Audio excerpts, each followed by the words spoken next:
Good evening. We will call to order the City Commission meeting of January 6, 2014.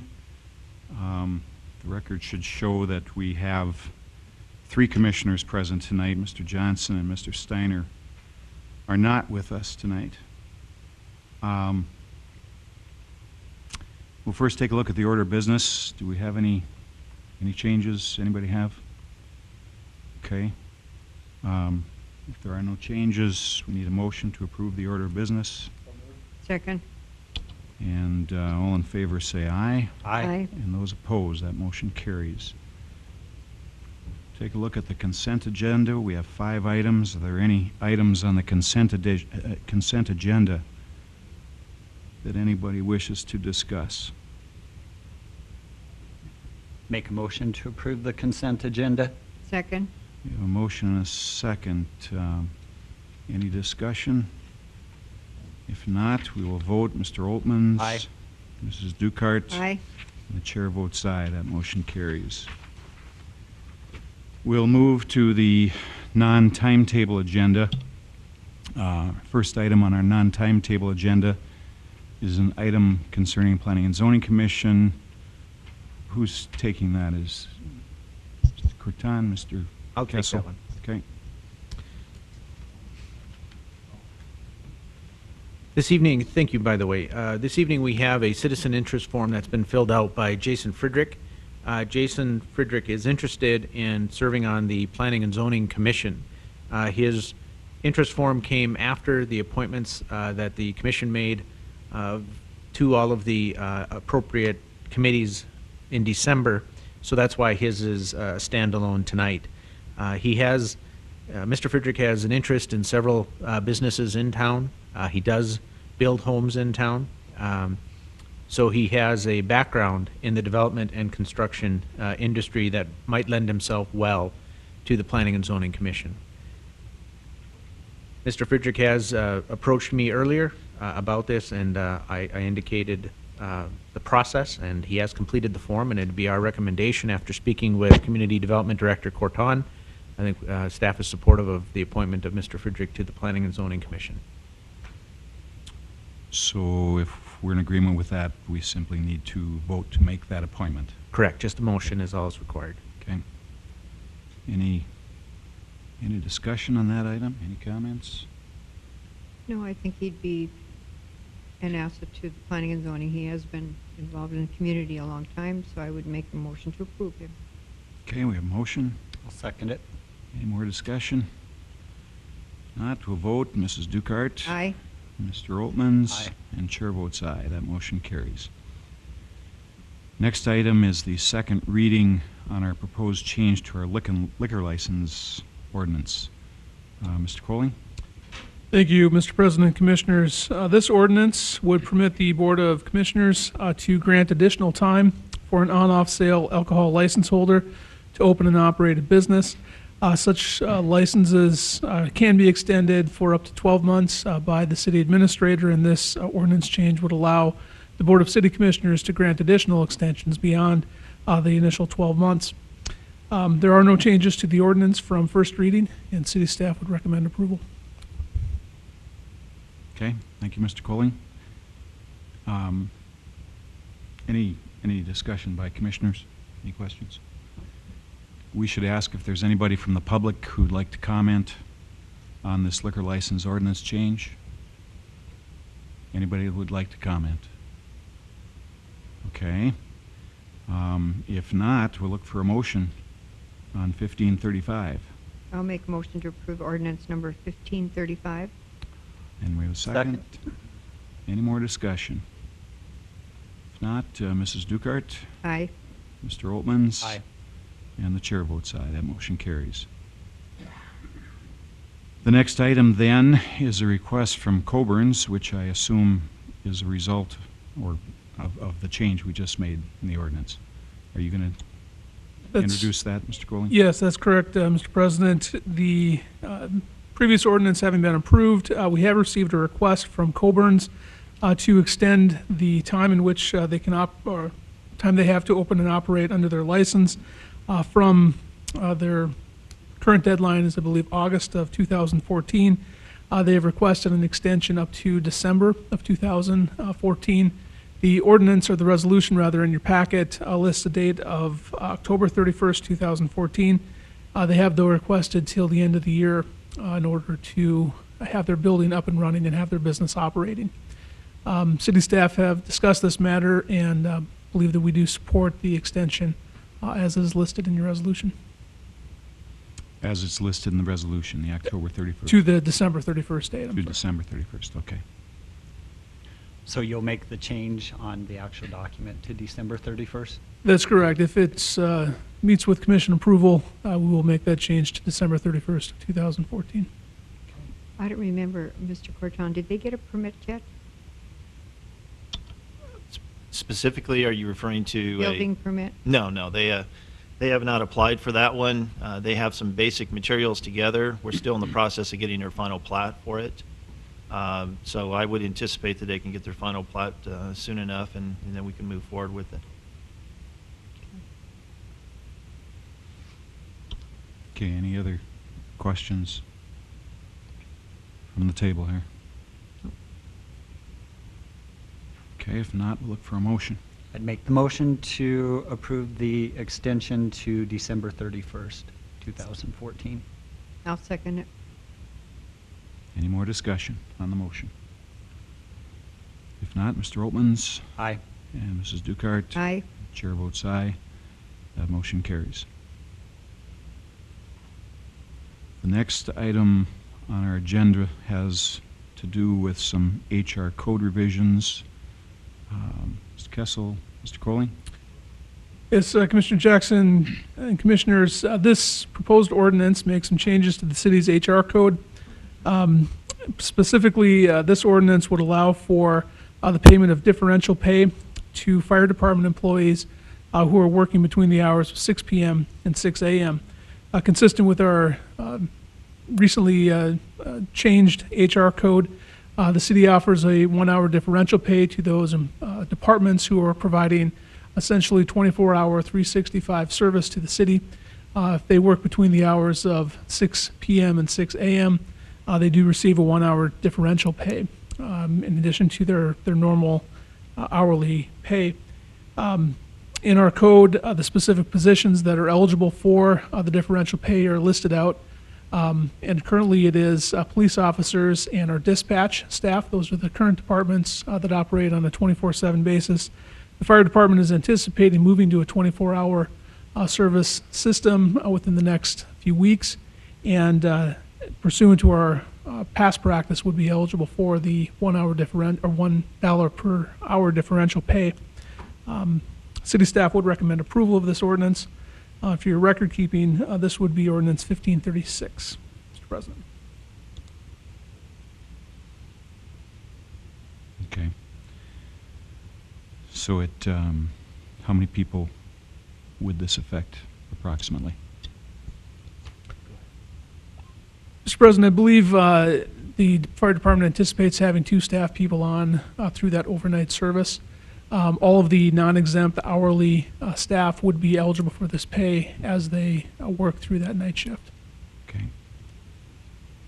Any other questions of Mr. Colling or anyone else? I'll make a motion to approve the ordinance number 1536. Okay, we have a motion. I will second that. I think $16 a night is a good investment to have 24-hour live staff for the fire department. That's a good value. Any more discussion? Okay, Mrs. Dukart, Aye. Mr. Oltmans, Aye. and the chair votes aye. That motion carries.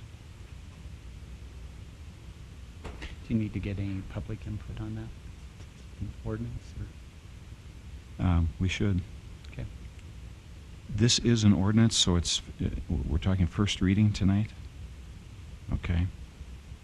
Yeah, we should do that, even though we're after the fact here. Is there anybody from the audience that would like to comment on this HR change? Okay, thank you. Our next agenda item is a fee amendment. Who's going to take that, Mr. Kessel?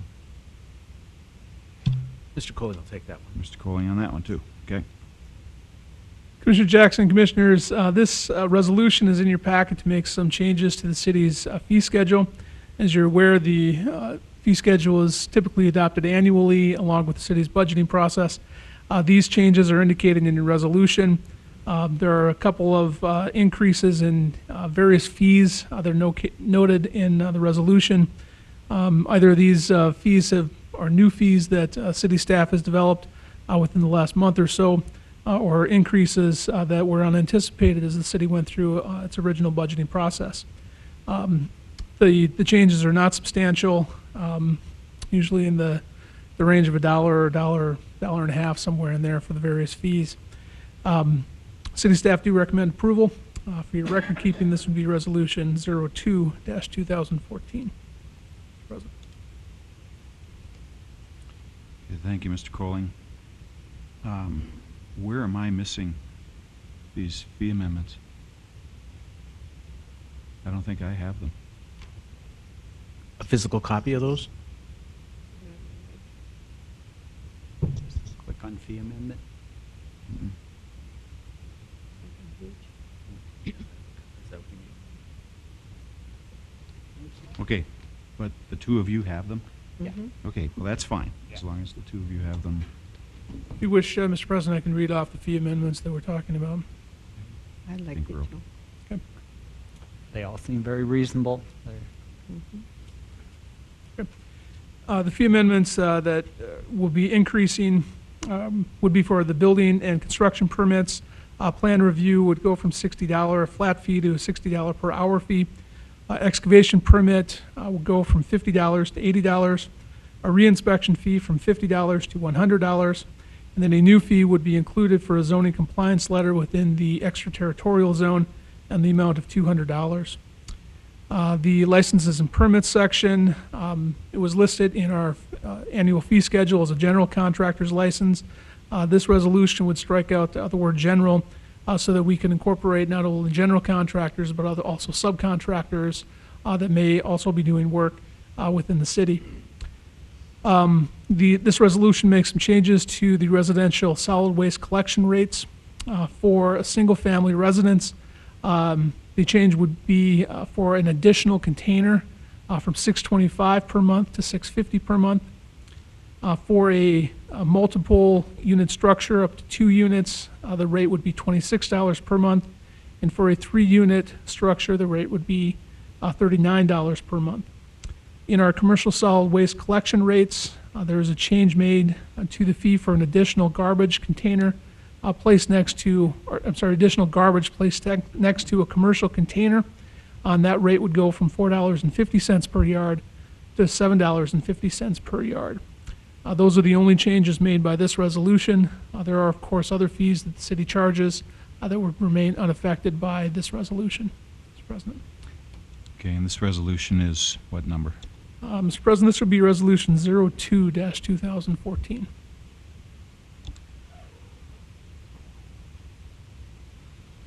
Okay, any questions of Mr. Colling? Once we approve these, are they going to send out notices and so that people know that they're getting this increase? Commissioner Dukart, once we do that, we put it on the website. This is a public meeting like any other one for that. I know on the planning and building side, we have generally referred that to many of the contractors. They're generally aware of the increases that we're doing.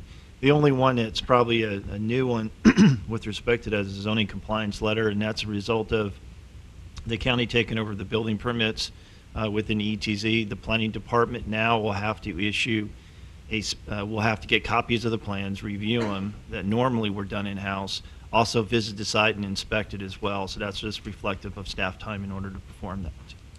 Okay. Well, most of them are just a small amount, but when the That's commercial correct. one is from $450 to $750, we're going to get calls. I know we are. They aren't aware of it. Anything else? If not, can we have a motion? I'll make a motion to approve resolutions 02-2014. Second? We have a motion and a second. Do we have any more discussion?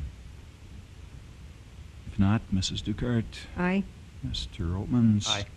And the chair votes aye. That motion carries. Reports, Mr. Kessel.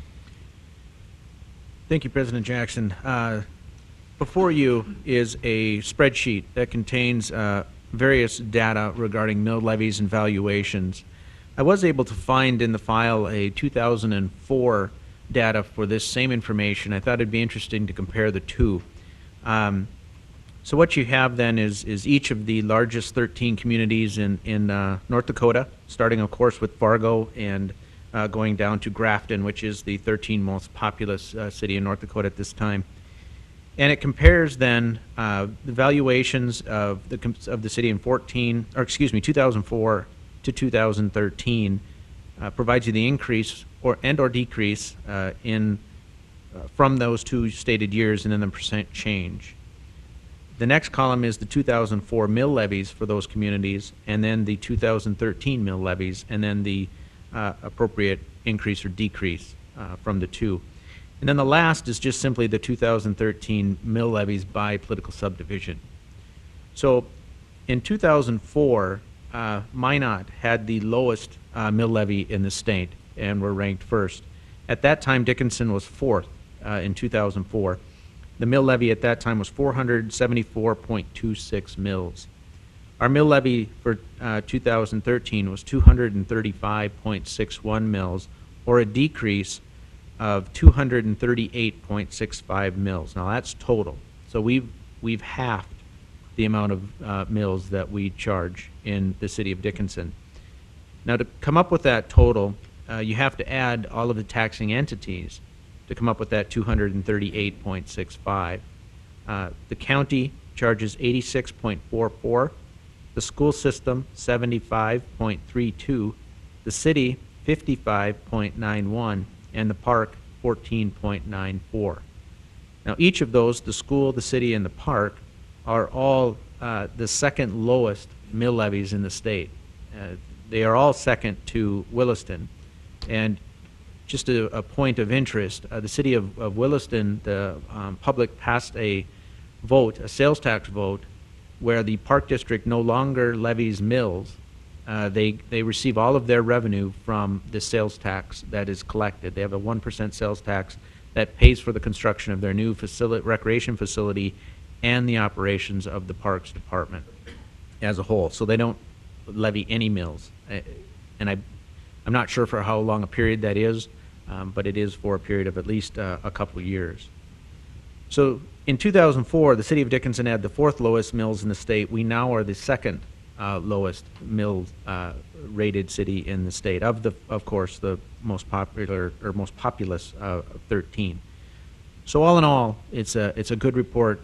It's one that I know that this city commission has worked hard. Your charge to us as city staff has always been, at least since I've been here, to try and maintain property taxes that we're responsible for at or below what they were years previous. I believe that this report indicates that we have certainly made an effort to do that.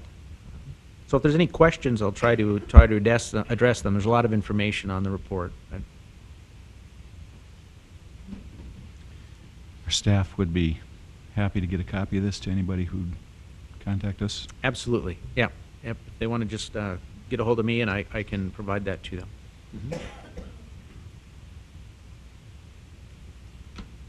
Other comments? Okay. I think it's great information. Property tax can be complex.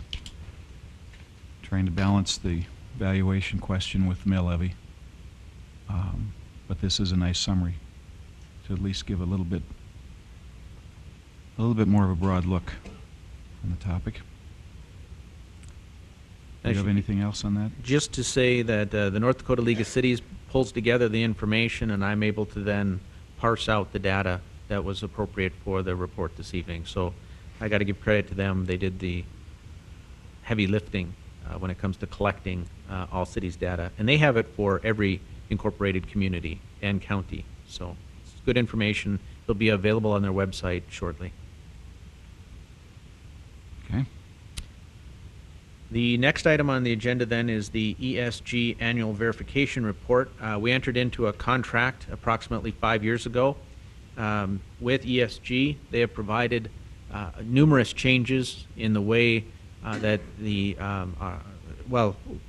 engaged them to lower our utility bills throughout the city in terms of publicly owned structures. This building, the LEC, the Public Works building, and so on and so forth.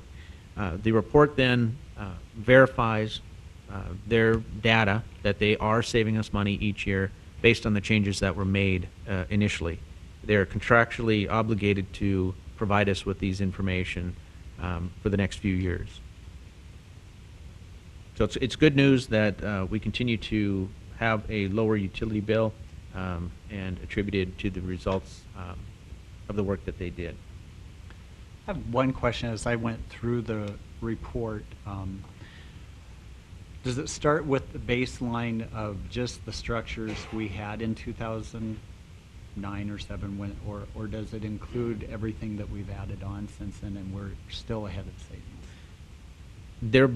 That's an excellent question. And certainly upon the conclusion of the Public Works building, this is going to change. This report's going to change. We're not going to have apples-to-apples comparisons anymore. So it's, and that piece of the puzzle hasn't been reached yet. They haven't had to deal with that yet. Okay. Because we'll have the Public Works building, potentially the Public Safety Center, and we'll have the water reclamation facility as well, Right. which will be a heavy user of electricity. So we're going to have to speak with ESG specifically and incorporate this data in a way that tries to reflect a decent apples-to-apples comparison. Have they had input on these newer projects as far as suggestions of which way to go for continued savings, or? No, they have not. Okay. We have not consulted ESG with regard to the design of the new structures. Okay, all right.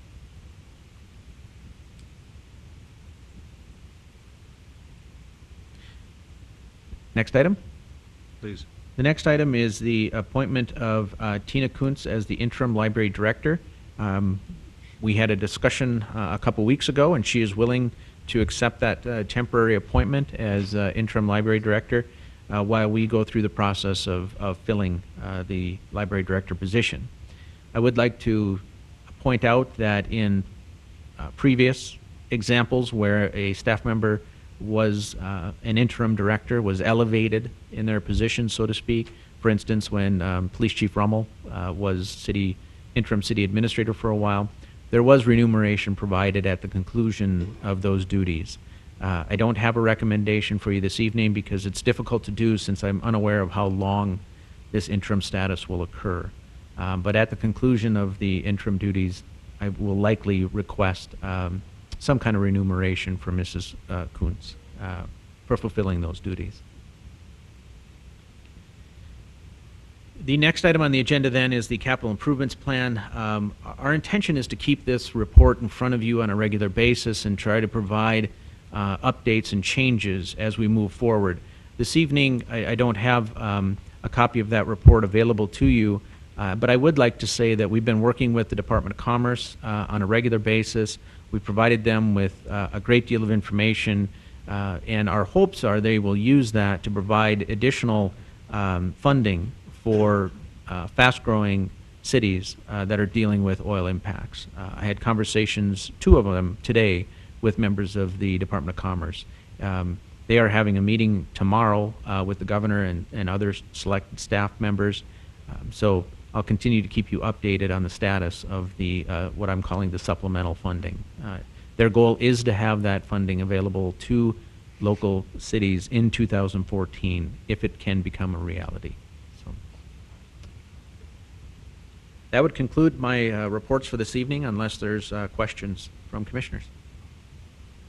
Thank you, Mr. Kessel. Any questions or comments for our city administrator?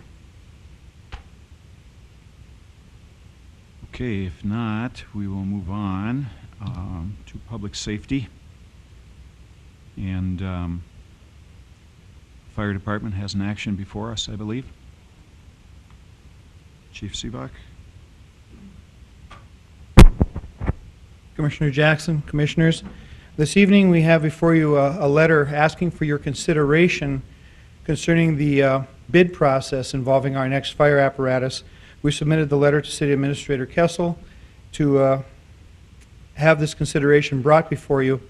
We have a fire truck bid, or we have a fire truck in the budget to bid in 2014, and we're looking at a certain design called a Quint.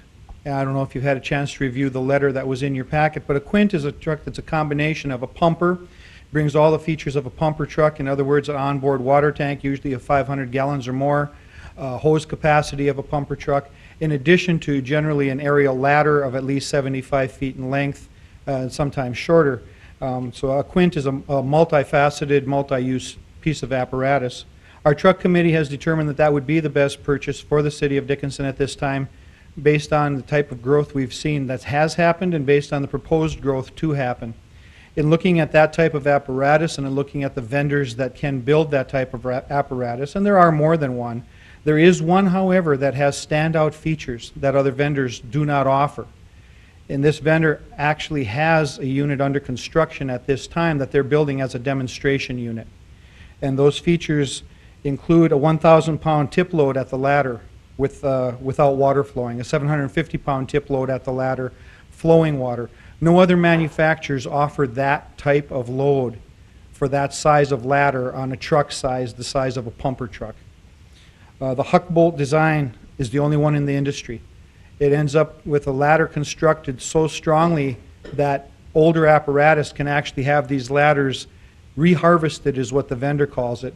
Reharvested, reconditioned, and placed on new apparatus, and the ladder is still strong enough to pass all of its tests. The only one in the industry that offers that type of construction. Lowest overall vehicle weight on a single axle chassis with 500 gallons of water and a stainless steel body. Lowest overall travel height, 10 feet, 1/2 inch, which becomes very important when we assume that this truck will run as a pumper as much or more than it runs as an aerial.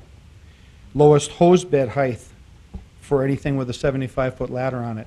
Features only offered by this vendor. We're talking a considerable amount of money when we talk a fire truck purchase, however, and I know that. But we are asking for your consideration of what we bring before you to see if there is enough strength in what we're saying that this vendor brings to the table for your consideration to forego the bid process. Thank you, Chief Sivak. What is the approximate cost of this unit? The approximate cost of this unit will be about $670,000. Okay, and does the fact that this is currently being built as a demo unit, does that end up saving us some money in the long run? Well, it could. It's going to be built to showcase their best features, however, so the longer we let them continue the build without any interest being shown as a purchaser, there may be features added that in fact add to the price. And so to be able to open discussions with them, conversations with them, so that we have that we're interested as a purchaser while they're building this and while it's on the line, could impact it, but I don't know that we'll be less than the 670. That's where the truck is at today. Okay. And I think that you probably made us aware of this event, having to purchase this unit 3-4 years ago, maybe. We first talked about the need for this replacement. We started talking about that several years ago, correct? At that time, you know, depending on how the face of Dickinson looked at that time, we weren't sure whether it was going to be just another pumper or another aerial. But looking at what's happening in Dickinson in 3- and 4-story buildings and in the discussion of possibly even 5-story and higher, we have one ladder truck. We do have a ladder truck. Anything at all happens to that, we have nothing. So to look at a second ladder truck from the point of view of a second aerial device from the point of view of a backup is prudent. And in looking at the growth of our community and the distances we're traveling and how the west and northwest is going to build out, this type of apparatus is prudent for Dickinson. So remind me again what the budgeted amount was? The budgeted amount was $650, Okay, and this is coming in at 670. $670. Chief Sivak, who's the vendor? I don't see that anywhere. Am I missing it? The vendor is Sutphen Incorporated. It's at the end of the letter. Okay.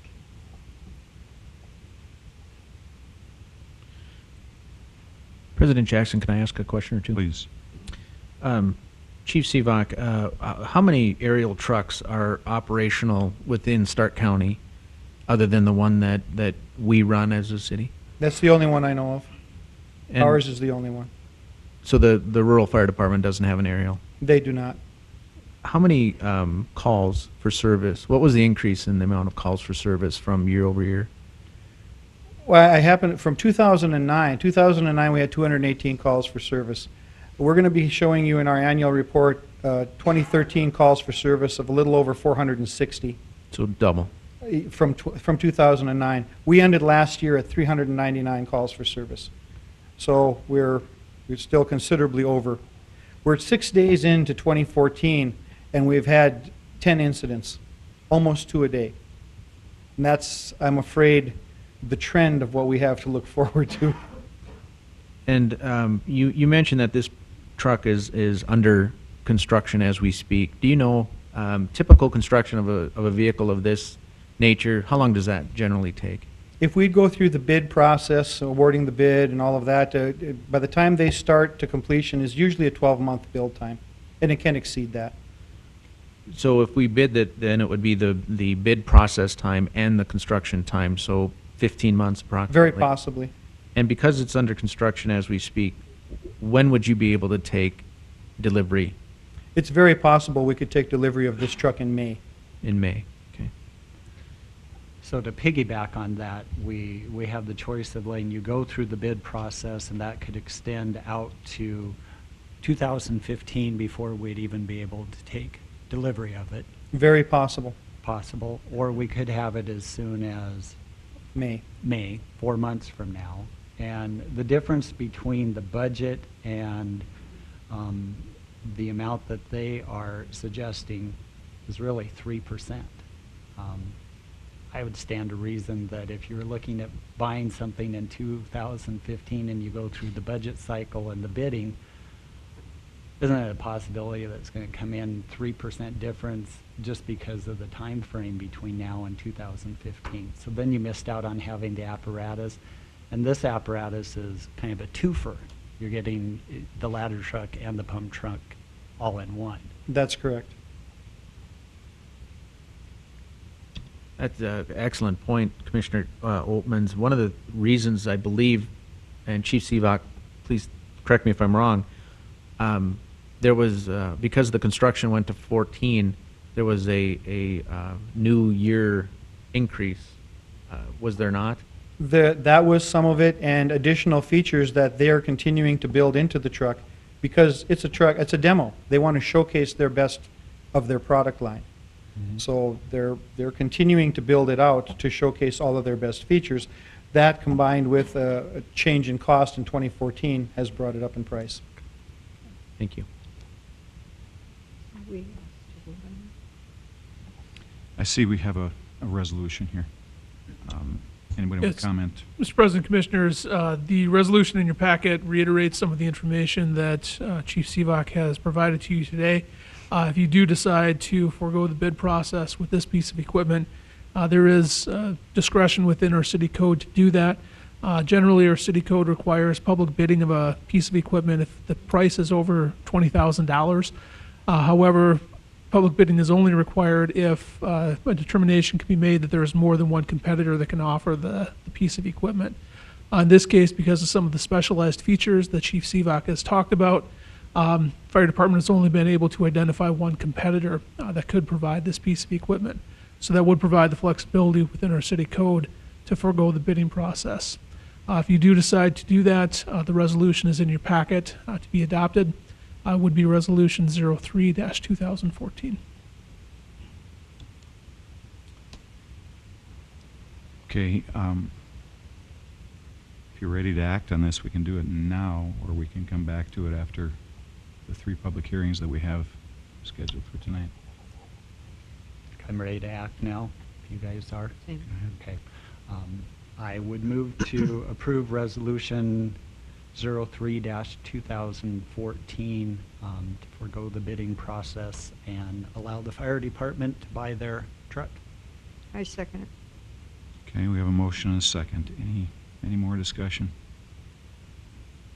I do think it's prudent that we take these actions when we don't bid, regardless whether it's fire apparatus or anything else, that we take them seriously. And it sounds like this is an appropriate case, but any other discussion? Yeah, I just really think the clincher is, it's a 3% difference. You're getting 2 for the price of 1.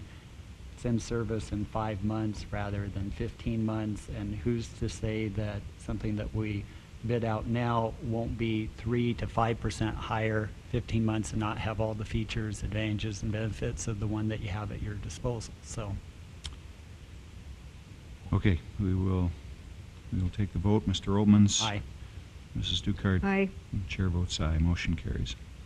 Thank you. Thanks, Chief Seebach.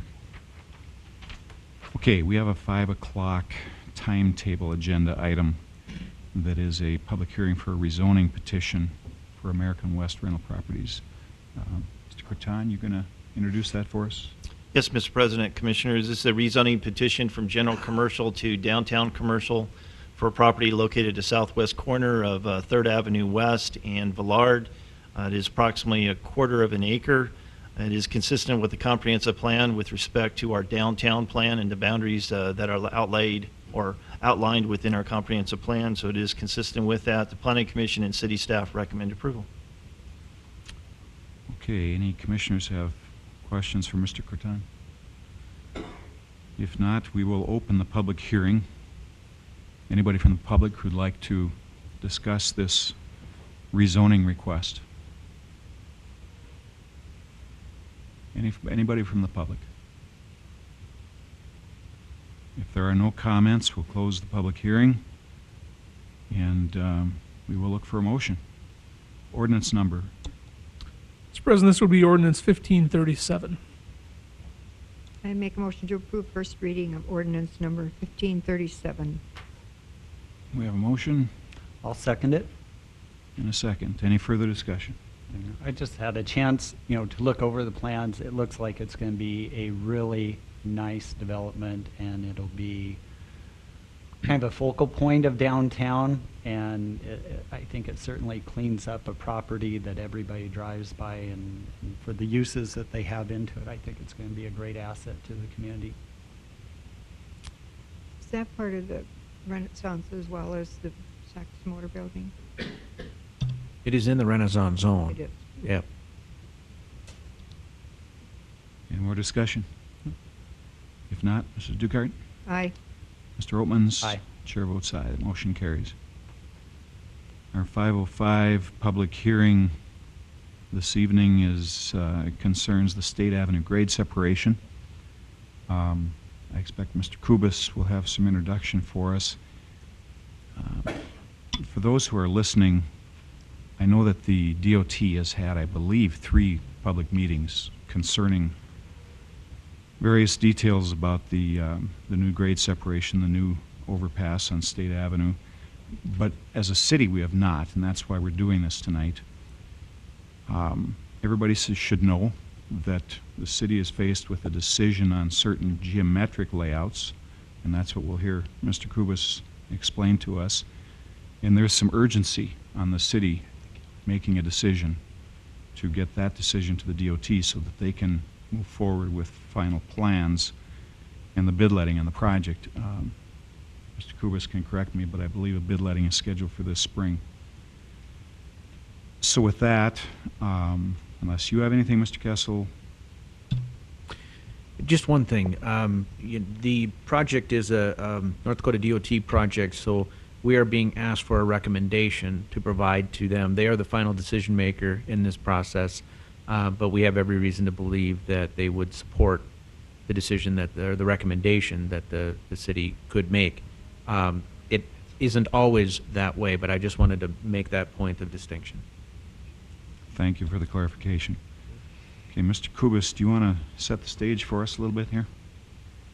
Sure. Thank you, Mr. President and Commissioners.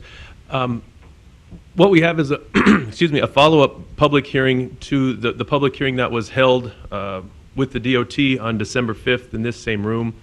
I know many of the folks here today were at that meeting as well. Essentially what it comes down to, there were several options on this project involving maintaining access to the businesses along State Avenue that will be somewhat cut off now because this bridge will be over 25 feet in height, and so the embankment that'll be built will preclude access off of State Avenue. And so just to give a little layout here so everyone can get their bearings, this was what was called option number 1.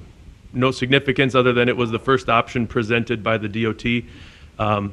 The yellow and orange road is State Avenue right now. Sorry, I can grab that.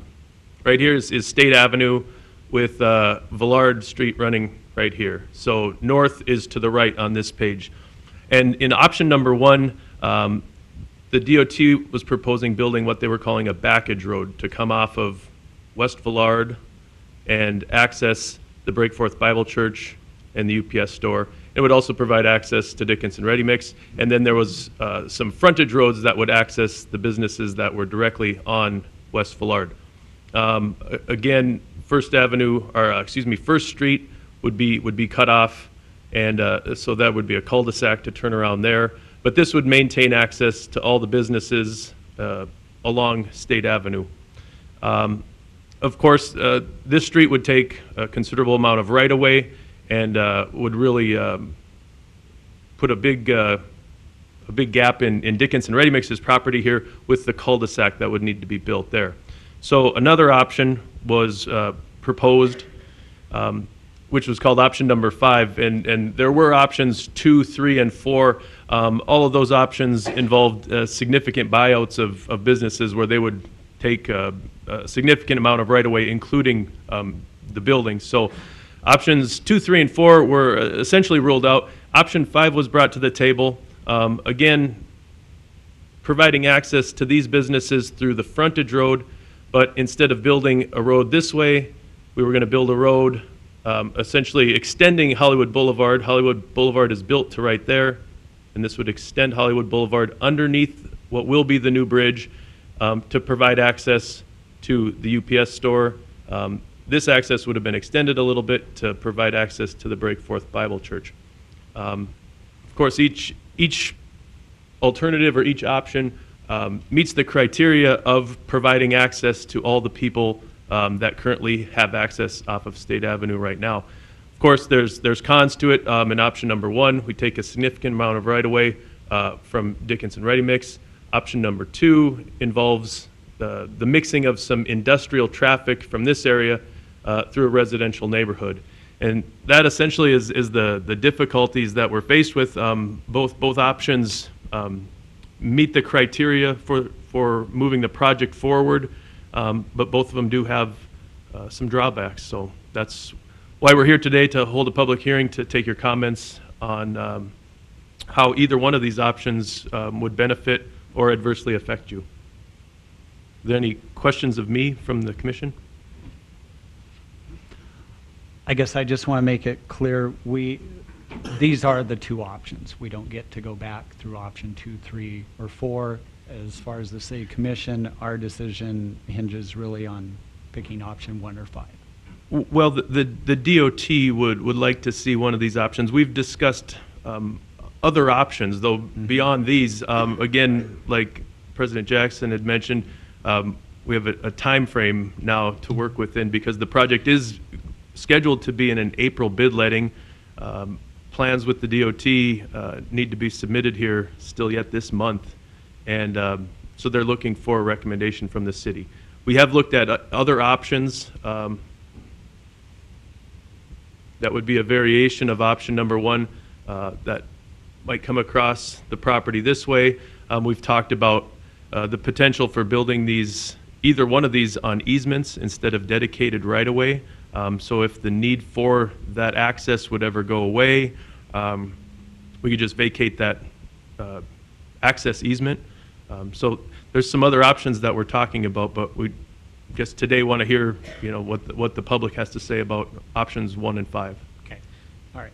Commissioner Oltmans, to go a little further in answering that, the city commission is on record as supporting option 1, but that was prior to option 5 being an option that was available to us. So since option 5 has been created, that now creates a change, a material change that's why the DOT is asking us for a different decision or to confirm our original decision. Okay. Any other questions for Mr. Kubas, first of all? No commission? The only other thing that I would say is we're certainly aware that there are pros and cons to both options. We know that there's going to be negative effects to both options, but we are going to have to make a choice. We're going to have to choose one of them, probably in the next couple of weeks here. But we have never had public input at a city commission meeting, and that's why we're here tonight.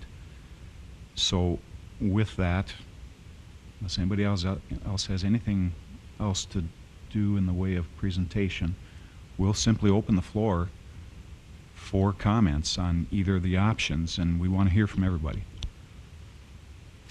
Please, when you do come forward, state your name, come to the podium. We'd ask that you not comment from the audience. Come to the podium if you would.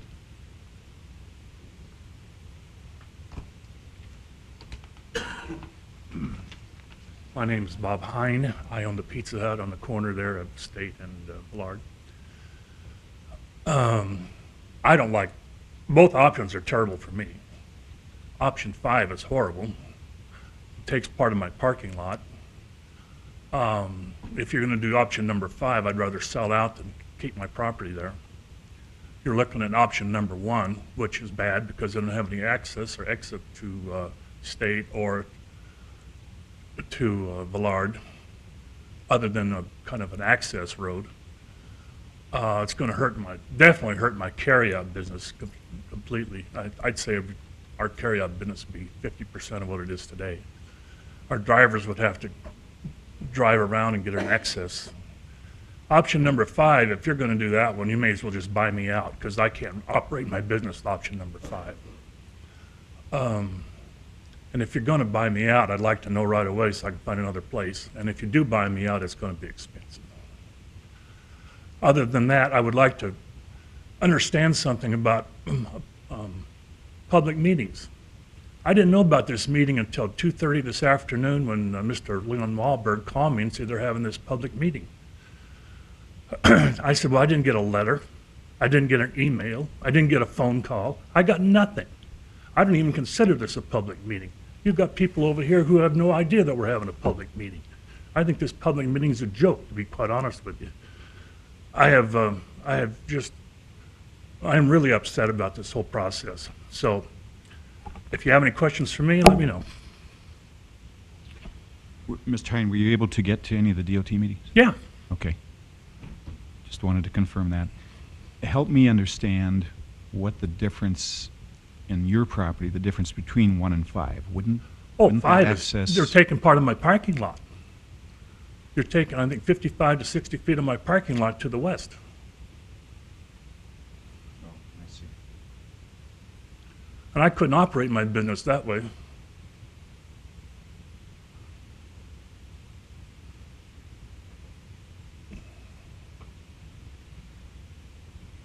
Okay, we appreciate the comments. That's why we're here.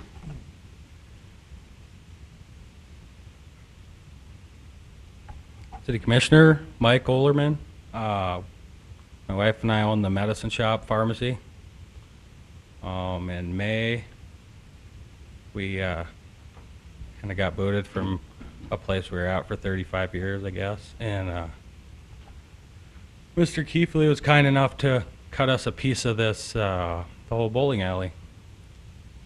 And I specifically requested the south section for a drive-through much needed in Dickinson to serve patients that can't get out, etc.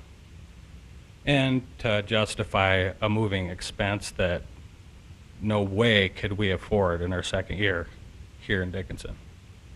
So, approved through the prior city engineer and Two's Construction and all to be involved. I got an email, and I was contingent on the sale of this property, was approved by the city via email to buy it. Now they're killing our drive-through. So that's my dispute. That's it. Any questions? So your concerns are the same with either option? Very. Yeah. Very. And more so that I would have never bought that property and put my family and all my patients in jeopardy of being serviced if it wasn't approved by the city. I mean, it was contingent on the sale of the property, Ms. Dukart. You know what contingent of a sale would mean. I would have never bought it if it wasn't approved by the city, which is southbound right away, which with this deal, we'd lose all of our southbound traffic, which is 100% of it right now. Now they were talking move a pole, sneak us away in northbound so they could circle all the way around at least access. Well, that's better than nothing, but we're losing 100% of our southbound traffic. So, any questions for me? Scutzel? If I could, so your opinion is neither of these options is No, they're palatable? horrible. They kill our drive-through. I mean that's why we moved, man. It's not good, not good at all. And I knew nothing about this meeting either. Zero. Thank you. You bet.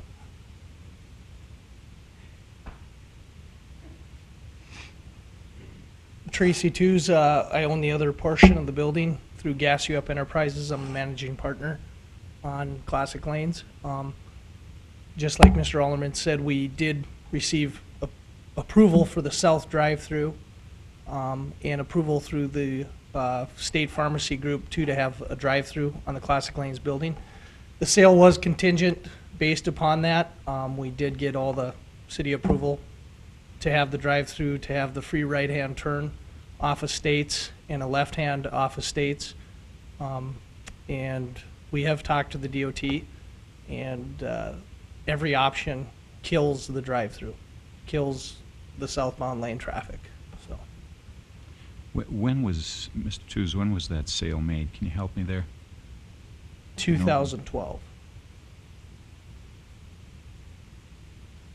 And for either you or Mr. Oleman, any ideas?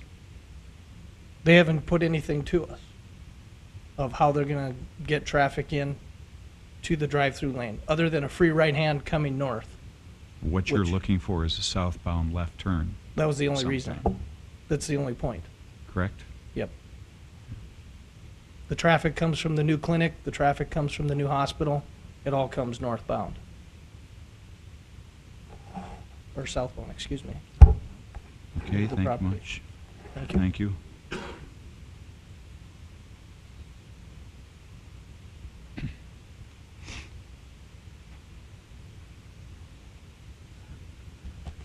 Commissioners, I'm Scott Oline, General Manager of Dickinson Ready Mix.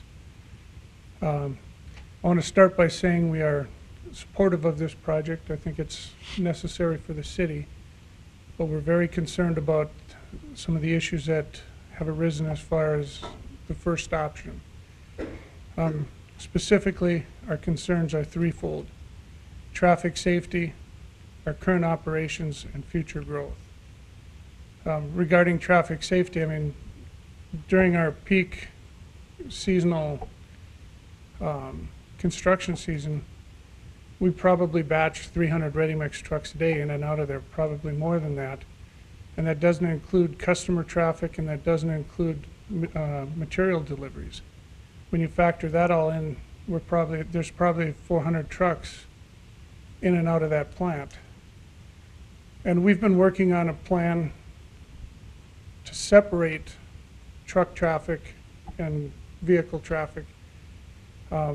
Earlier, we had approached the city about using the approach just to the west of KXMA as a trucks-only entrance or approach, so that our trucks would be off of Westgate Avenue and not interfacing with public traffic and customer traffic. But option one would preclude any sort of would preclude developing any sort of a plan like that. And in fact, it would increase the interface between public traffic and truck traffic and diminish the traffic safety situation. The second concern we have, and this is serious, the cul-de-sac right in front of our batch plant. That's the staging area for our trucks. We don't have a lot of room there. We sometimes have a dozen trucks or more backed up there, or just lined up there to back in, and when they're waiting to batch. They back into the plant when they're called, pull out, another truck pulls in. If we lose that staging area, I don't know where the trucks would stage, but it would certainly hinder our ability to deliver concrete in a timely manner. Instead of backing in when they're called, they'd have to drive over from somewhere and then back in. I mean, it would just totally disrupt our operations. And secondly, every time they back in or pull out, there's the potential that they'd be doing so in traffic, again, hindering the traffic safety. And the third concern we've got is future growth. We're limited to the property that we have there. Any future growth is dependent on utilizing all the land that we have. And there are plans to build another precast building north of our current office, possibly a truck shed, slump racks, a water station. If option one is built, that would preclude just about all of those plans. And in fact, we're going to lose 60 to 80 feet on the east side of State Avenue right now where our current precast operation is. And not contesting that, but if we lose that, aren't able to build another precast building, we may have to separate our operations and move precast. So, traffic safety is introducing all those trucks with the public traffic is a concern. Like I say, current operations, and it would inhibit our future growth. So we have some very serious concerns about that option. Option 5 isn't perfect, but I think it would be far less impact than option 1 on probably most of the businesses there.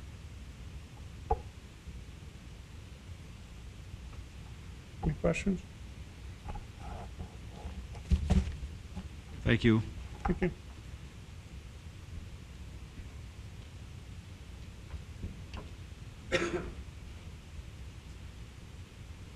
Good evening, Barry Donnan. I own the property that's right in between their ready-mix building, down right there. And that whole lot is going to be taken from me, since that new road would be going through that lot that I bought, I believe, 13 years ago. Not to mention the concern about the traffic, 300 to 400 trucks. It looks to me as well that UPS would also be using this access. So not only would you have ready-mix traffic, you're going to have the UPS traffic as well. So instead of putting it out, maybe heading to the north and west, you're going to have all these trucks are going to be east of the light on State. So how many are going west? How many are going east? So you talk about traffic and safety. I think both are not great. Obviously, one is better for us. You know, since I am actually, looks to be the only one losing some actual property there. You know, I don't know if you can see it, but we've kind of developed that whole lot. It's actually part of my yard. And no traffic, no neighbors, and I go from that to probably 500 or 600 trucks a day between UPS and ready-mix. Could Mr. O'Lean, could you approach the podium? I just want to make sure that I'm clear in understanding. Mr. Donnan has suggested that your trucks will go utilize the route, the new route on Hollywood. Yeah, because they have to go under the bridge. But we would not utilize that route. We would continue to use Westgate Avenue. Well, then what's the point of coming under the bridge down Hollywood Boulevard? That's access for UPS. Okay. But we would not use that access. We would continue to use Westgate Avenue. Okay, thank you. Just wanted to clarify, make sure. Okay. Yeah. Well, it sounded like he was telling me they're all coming out that way. But obviously, I'm the one losing the property. Then I also have property value that I'm going to have to worry about. What's that do to my house? I mean, part of it is, you know, it's almost half an acre, and I'm going from that to, I mean, they're going to take probably 60 out of the 70 feet of that extra lot. So I'm going to lose that whole piece of property. So definitely a concern there for us. Obviously, I can live with 1. 5 is not very good. So, anything else? Thank you. Thank you. Appreciate your comments.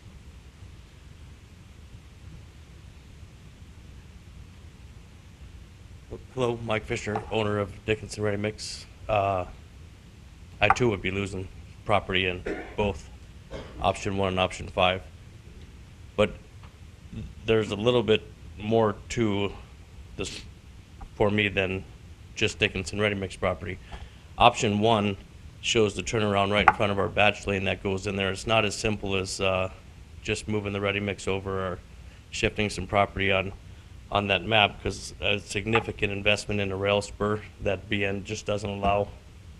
You know, everywhere we ship multiple gravel products into that site, we're losing 60 feet on it would be the east side of the road, already on the precast side, limited to build on the north side of the existing, or the new Dickinson Ready Mix building. So, I mean, option 1 basically takes away everything from that site. That's taken, well, I don't know, they've been in business since long before I was born, but the last 15 years of my life in development of that site, option 1 basically takes away everything for the future expansion. Option 5 isn't perfect either, but it's better in the eyes that I think there's only 3 or 4, and the UPS guys can obviously say more than I can about that, about trucks that break down. We would not access that road at all with our trucks. We'd still go out Westgate, like Mr. Olean said.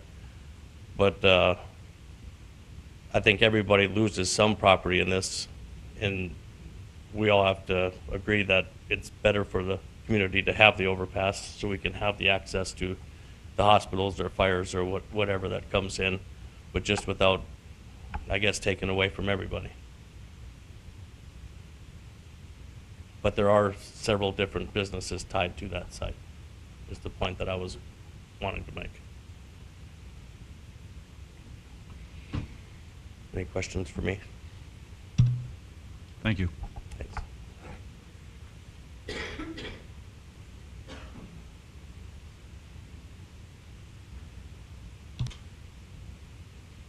Hello, I'm Jackie Martin, retired sergeant with the Dickinson Police Department, so I have invested a little bit of time. I know what it's like to have that, not being able to gain access to the south side when you need it.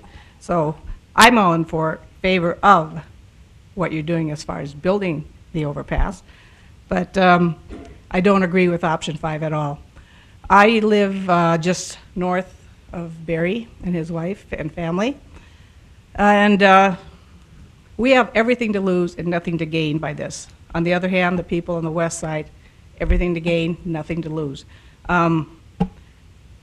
Since this has all come about, I've seen a new liquor store added to that area, so that increased their traffic over there. So I don't know if that's going to be a permanent fixture there, if that's going to be something that's temporary, but that's one thing I saw, that you already have traffic problems, and now you just have a little bit more. Mr. Olean said 300 to 400 trucks a day, and that's why option 5 would work better for him. I'm sorry, but after the road is built, it's a built road. Anybody can drive on it. It's not going to be just certain vehicles. If a truck needs to get over there, 200 of their 400 trucks is too much for people living 15 feet away from that roadway. I liked option 1. You kept everything on the west side of States Avenue, where the situations actually are developing. You even went to the extent of making a curve in the road to adjust for option 5, where on the other side, on option 1, the road went straight through. You didn't have any curves or zigzags in order to have problems in the wintertime with snowfall and icy streets. I think that's the main things I wanted to get across. I bought my house. It's an investment house for my retirement. When I bought that house, I knew there was going to be a train down there. I bought the train when I bought the house. I didn't buy 300 to 400 trucks going down my street. I just didn't buy it, and I'm sorry, Mr. Oling, but that's the way it is. Any questions? Thanks for your comments.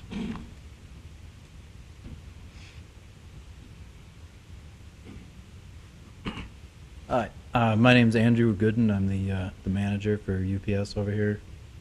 I just wanted to clarify kind of our vehicle traffic situation. We would be in support of option 5, by the way. Our vehicle traffic situation to the residents there, like along Hollywood Boulevard. At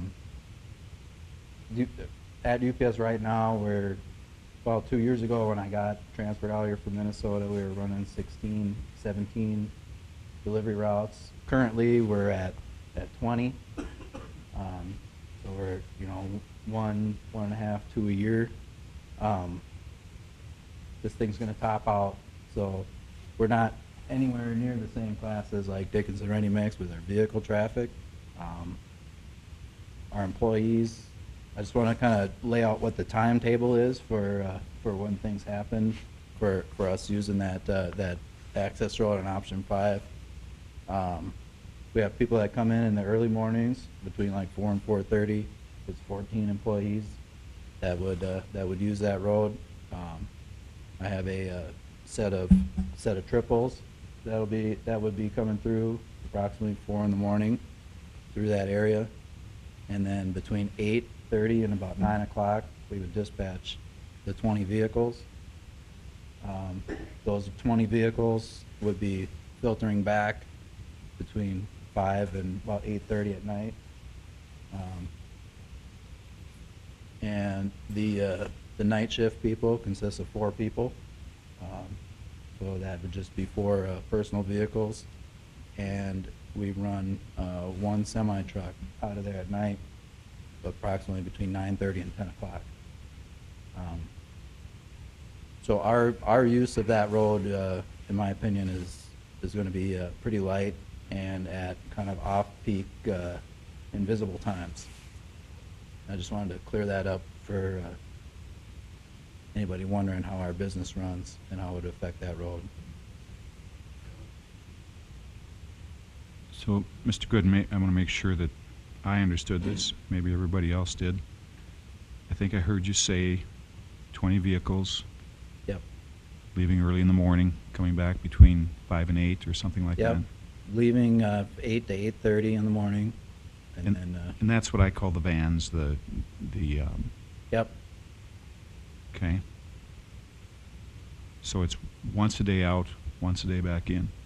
Yeah, there's a person here or there that makes a double trip, but yeah, in Okay. general, everybody goes out once, comes back once. And then I think I heard you say 3 triples, three semis. Yeah, it's one semi pulling 3 28-foot trailers. So 1 semi Yep, per day. in the morning, and then 1 leaving at night. How long is the UPS lease on this building? 2015, is that,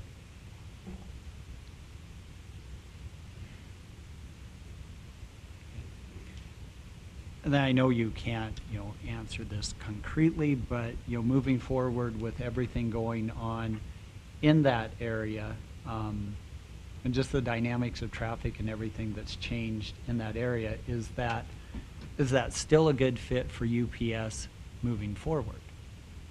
we're pretty clever. We can make it work for the foreseeable future. But Leon's provide us with a good building, and we can work around its quirks, especially on option 5. We wouldn't be losing parking lot area. Okay. And that would keep our business essentially as is today. So you don't see yourself outgrowing or the traffic limitations being a limiting factor moving forward for UPS? Unless we're severely underestimating, growth in the next 5 years, we can function with that building. Okay, Mr. Good, I have a follow-up to Commissioner Oltman's. You mentioned that you came to Dickinson about 2 years ago, Yep. and you had 14 routes at the time, or 16? 15, 16. 15, 16, We were so a you- little understaffed. Oh, okay. So you've added approximately 4 to 5 routes. Yeah, today we put 20 out, so. Okay. Yeah. And you mentioned that you have a prediction of how much volume you'll do in the next few years. Do you predict adding additional routes? Yeah, I'm looking at, 1.5 to 2 each of the next few years. Each of the next? Okay. Yeah. So in 3 years, that'd approximately be 5 routes, an additional 5 routes? Yep. And does that mean every route has a person, so it'd be 5 more staff? Yeah, yep. And, well, we'd probably hire 6 because cover vacation and stuff like that. Okay. Okay. I just want to make sure I understand future traffic you might generate. Would that mean any difference in your deliveries in terms of semi-usage? Yeah, right now, anybody that drove by here this last month seen what happens during the busy time where we had several semis. But the normal time of year, we get by with the set of 3 triples, or set of 3 for our inbound volume. So when you add 5 more routes, does a set of 3 triples still? Well, I mean, if we one trailer holds approximately 1,200 pieces. We try to put about 180 pieces in each truck. So that's I mean, it's going to add another trailer to that, which would be one more semi. They'd probably just pull doubles, 2 pulling doubles instead of a triple and a single. As far as the current building, how many routes and trucks do you think you can support out of that location? At what point do you outgrow this facility? For instance, this past Christmas, we ran 26. And we loaded everything inside of the facility. With a little more creative parking, we can load a couple more inside. And then we've just got some other deals that we do elsewhere, where we can manufacture a little more, a few more spots to load stuff outside of the building, but loaded from inside. I think we could probably run 30, 31 out of there effectively. And being as that we're at 20, that's going to put us out, hopefully, to the end of the growth that we see. What happens with us, I mean, the area is this big and we just keep filling it up. Density starts to take over, and that's where we wouldn't be adding as much because the density helps us get things delivered. So if you had the option to relocate, can you do that? Yeah, that we have like a corporate real estate group that would help me out with that. They use me to scout the property, and that's what we do. Okay, thank you. Appreciate your comments.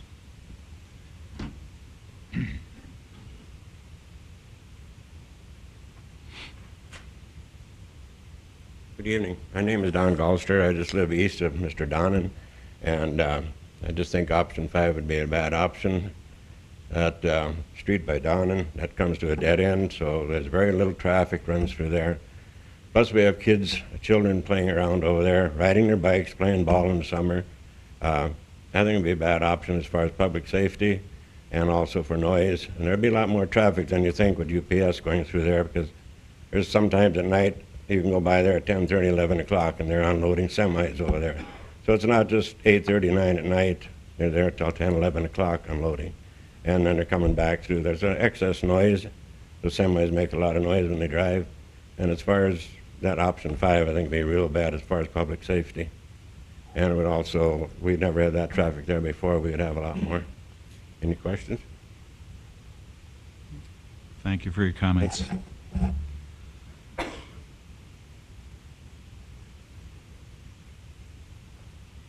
My name is Ben Holmes. I own the Daily Perks up there, the coffee shop.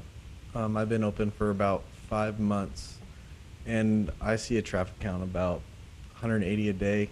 And I see 100 cars by 11. So as far as that goes, you got 3 businesses in the same parking lot right there. I'll block both accesses, for sure.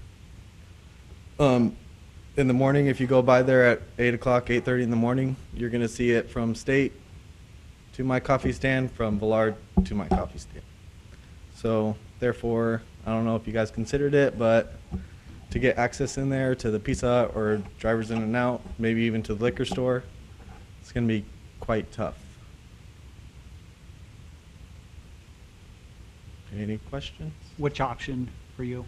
Yeah, I didn't know about this meeting. I got called from somebody else. I really didn't even look at either of the options, really, to tell you the truth. I work in that stand 10 hours a day, so don't got much time. I just wanted to let you guys know that it's probably going to cripple a lot of my business because I get a lot of business from South State Street.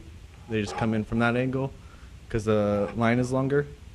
Otherwise, that other access, you can only fit like 4 or 5 cars. The other one you can fit like 7, 8.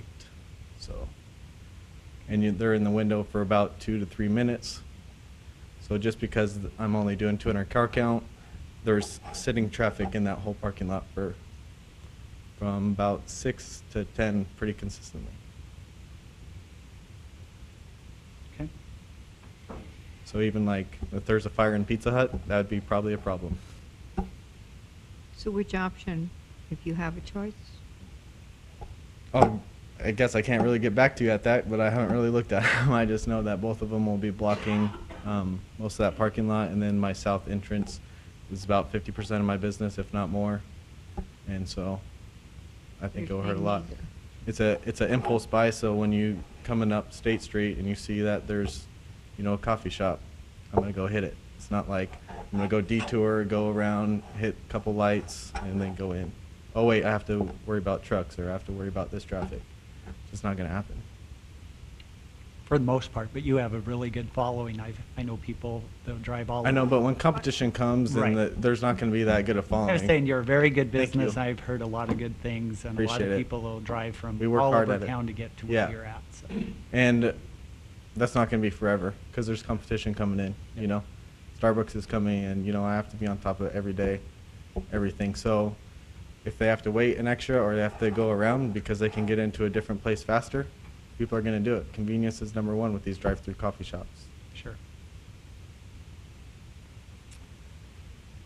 Thank you for your comments, Mr. Holmes. Thank you.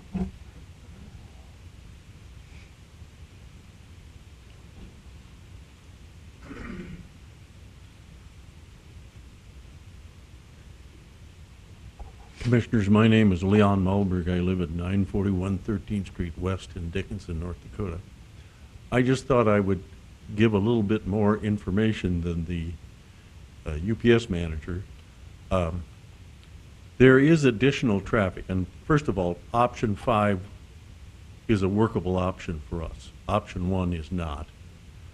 The only thing that I would like to bring up is that the oil companies like to come in early in the morning and pick up their deliveries. They don't want to wait for the truck.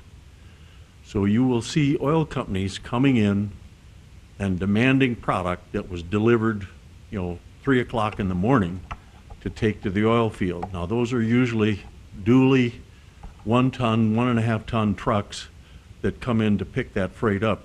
That would cause a little bit more traffic on the Hollywood Road. The other thing I wanted to bring up is that UPS trains their drivers extremely well. It's very, very common for multiple awards to be given at this location for people driving 25,000 miles without a scratch. So they are very, very safety conscious, and it really makes a difference on the bottom line for UPS to make sure that drivers are driving defensively and properly. The other thing is they can tell if somebody calls in and says your UPS driver is speeding. All they want to know is the time. Because their system can tell whether the guy's got his seatbelt on, whether the back door is open, whether the side door is open, if he's speeding, they know everything. So they are pretty much controlled and there for the interest of the public. I represent my wife, who is the owner of the building, and UPS has been a tenant now for about 28 years. Before that, I built the building. It was originally a wholesale grocery store and was converted to UPS once the grocery store failed. So that's the history. The building itself has been there 40 years. Any questions? I think your point with the UPS traffic is that you're suggesting it will be safe traffic. There will be additional traffic, but it will be safe. I cannot speak for the oil company drivers, but I am speaking for the UPS drivers. I think they're extremely safe, and it's just drilled into them that their job is safe driving. Thanks for your comments. Thank you.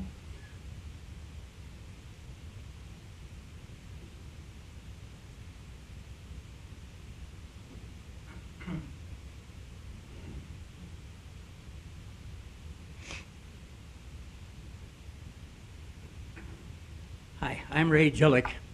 I own the KXMA building right near the ready mix plant out there. And I'm not exactly familiar with what those blue or blue-gray markings are, if that's paved or if that's a paved area, we're going to lose all of the front of our building because our sign is going to be gone and so is our parking area. Mr. Jillick, that is proposed to be a paved streetway or roadway. So that is a roadway then? That's proposed, yeah. Okay, so then we would lose our sign and our parking in the front. I'm not exactly sure where your sign and parking lot are, but I'll trust that that's the case. Yeah, well, the sign is about, 15, 20 feet north of the building, you know, maybe 20 feet, yeah. Can you comment on that, Mr. Coos? Yeah, the blue lines would be paved public access. I don't know if they're exactly precise, the precise width that the pavement would be to the foot, but in general, that would be where the paved access roads would be constructed for these two options. But as far as his concerns about sign and parking? Yeah, again, I don't know where the sign is, but essentially what would be in that right-of-way, in that blue area, if a sign were in the blue area, it would need to be removed, and then parking wouldn't be allowed there. I wouldn't believe. There might be some ability to parallel park in the front, unlike, most other streets we could parallel park on. But the parking as it is today probably wouldn't work with either one of these options. Okay, well, I don't like option 5. I guess option 5 does even worse to me than option 1 does. But the other thing that I guess I have to go back, I was a partner with Mr. Gene Fisher for many, many years in a lot of businesses. And we got to talking about this north-south traffic through Dickinson 30 years ago. And he says, the thing that we just don't realize is that it's not that expensive to build a skyway. And what would happen if you decided to start the bridge about a block north of Villard Street and bring it all over the top? You'd eliminate all these other problems. You'd cross right underneath and it really wouldn't create any problems here. I know it would be a whole different concept and there's a difference in price, of course. But I wonder in the long run if his idea might not be something that you should think about. If you come in a little further back and open this up so people can access the local businesses, it'll sure make a lot of difference. We do need the north-south exit. There's no question about it. We need another overpass or underpass or something. There's no question. But I guess I'm looking out for my property. But I think for the good of the city, we might look at a different option. I think if you came back a block, though, you'd run into the residential section, because that's where all the residential properties are too, with the condos and the big wall, and I don't see how that could work, because then the truck route would have to divert to the north and come back. I guess this is the first time I've heard that type of I'm sorry. an option. I'm sorry, I should have brought it up sometime before this. Oh, no, That's fine. No, I'm glad you're bringing it today, but, Any questions? No? If not, thank you very much. Thank you, Mr. Gillett.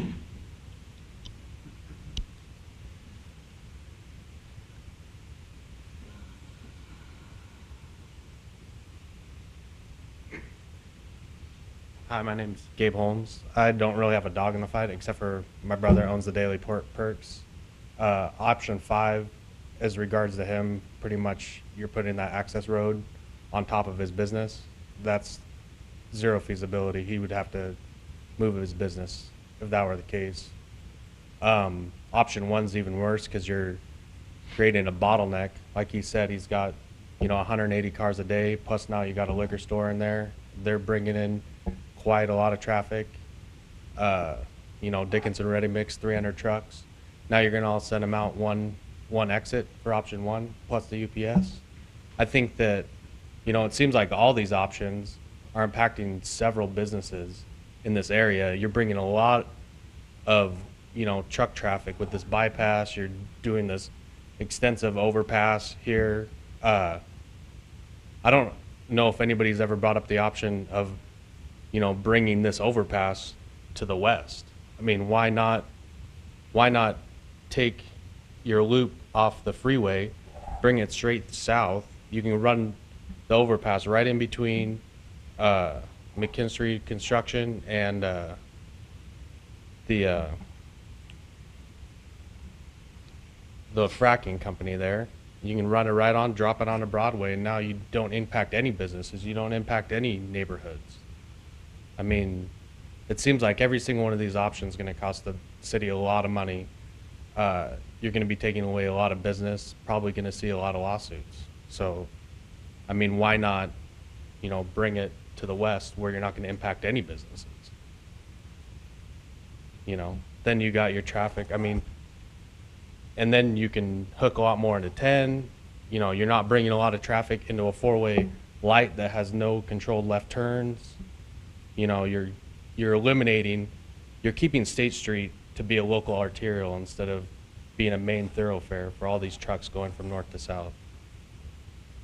That's just, I don't know if anybody's never thought of that or. Mr. Holmes, and I guess for everybody else, if you weren't at the early DOT meetings, those routes were looked at by the DOT. I can't tell you why they were eliminated as options, but they did look at those options, moving to the west, as you suggest, early in the process. But obviously they had to weigh the impacts. And I understand that they did a traffic study and a flow study but there's 2 businesses that weren't in the Pizza Hut parking lot when that study was made. So how do they even know what type of impacts it's going to have just on that business itself? Plus, we're probably a year or 2 removed from that. There's a whole bunch of change throughout Dickinson that's, and you're impacting so many businesses. I don't know what kind of impacts or costs could have been from the west bypass than to bring it all the way into town and impact 1, 2, 3, 4, 5, 6, 7 businesses in several neighborhoods. Yeah, and I can't tell you their reasoning, but I did want you to know that they did look at those options. Yeah, I think both options are out of line. I think they don't do anything for anybody. And, you're not really solving any problems. You're just creating a bunch. Just my 2 cents. And thank you for that. Sure. These new businesses that moved in, not just including us, Cable, the liquor store, Daily Perks, whatever else was added, did they all have to go through the city to get approval for these areas to be used as far as access? I'm just checking. I suppose you have Some sort of various- city approval. Some perhaps did not. If there was building involved, they would have had to have a building permit, of course, Mhm. as I think you did. Right. Anybody comment on that better than I can? Mr. President, I can. I know a lot of them came through. You know, at the time, we evaluated them as best we know. DOT can come back as they're doing, and they could restrict access. But from the city's perspective, we looked at them with the best available information at that time. Well, that's just curious about how could, anybody knowing that, how this, I don't know how long the overpass has been in vision, but I would guess for quite a while. And then to let these people like us go put all we have into something to get squished by this overpass, which I agree, I think we needed some sort of access on that side of town over the tracks. It's just too bad it had to happen like this, so. Well, that's a good all. question, and, I think we all recognize. And that I hate since- hindsight too. Well, it's I a do, moving and I target, understand. but your point is Okay, well taken. thank you.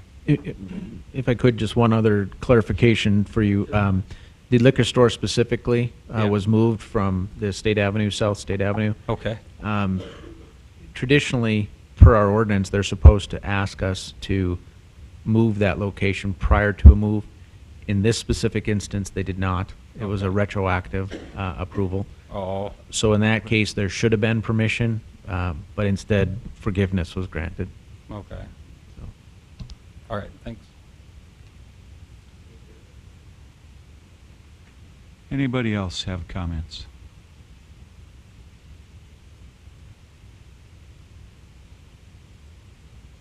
Mr. Hine?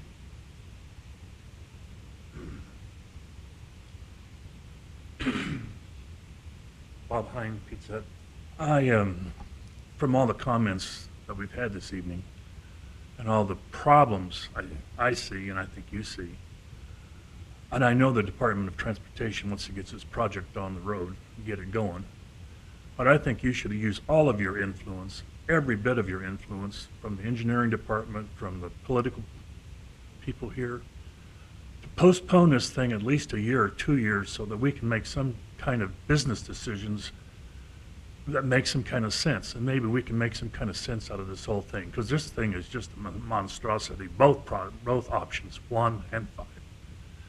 And it's bad. Options 5 is bad for the people over there, residents, and option 1 is bad for my business. I think that we should open this up and think out of the box a little bit and see where we can go, because this is just not going to work. I don't think. Thank you. Thank you. Anybody else? Okay, well, I want to thank everybody for your comments. Obviously, it's a difficult decision and one that we'll take very seriously. We're not going to try to make a decision tonight by any means. We will likely make a decision soon, one way or the other. I don't know if this will be on the agenda 2 weeks from now or not. It may be, so you may want to check that. In the meantime, we're going to be talking to some people and take into account the comments that we've heard tonight and try to move forward. But really appreciate everybody being here and giving us your comments. I'd just like to add one thing too. It's for the public safety that we have to move forward. If we don't have another access, you know what happens? We have 27 trains now per day versus 17 that we used to have. And if we have a train on the track and Chief Sivak needs to, we've got water under the underpass, and we need to have the police department or the fire department go to the south side, or if they're on the south side, they need to get to the north side. We have to consider that.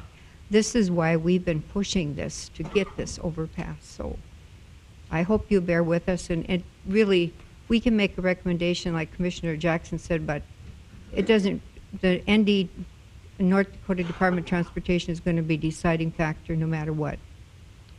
Right, Mr. Kessel? That is accurate.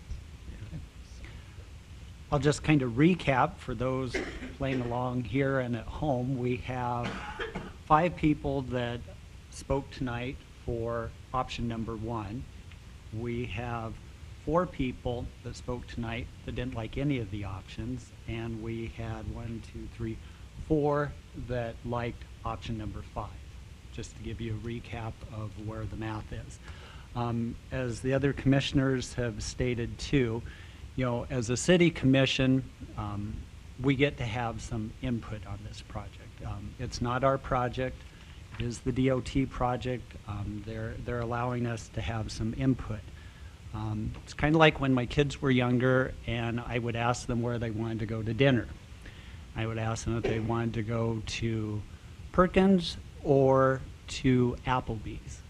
Happy Joe's was never an option because that's not where I wanted to go for dinner. So although they felt like they got to make a decision about where we were going out for dinner, the choices were limited for them. And that's kind of where we're at with this. We want to go out to dinner. We know that the project is an important project, but as far as our circle of influence and the options that we have to be able to present, it is these 2 options that it's boiled down to. So it'll be important moving forward that we have as much input as possible. Okay, thank you again. With that, we're going to move on. We have a timetable agenda item for 5:20. Looks like we're a little bit late for that.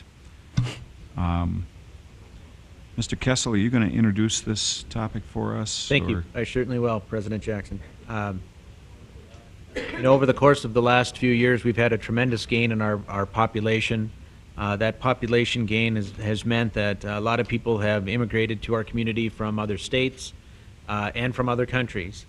And so that means that we are becoming more ethnically diverse as our population grows.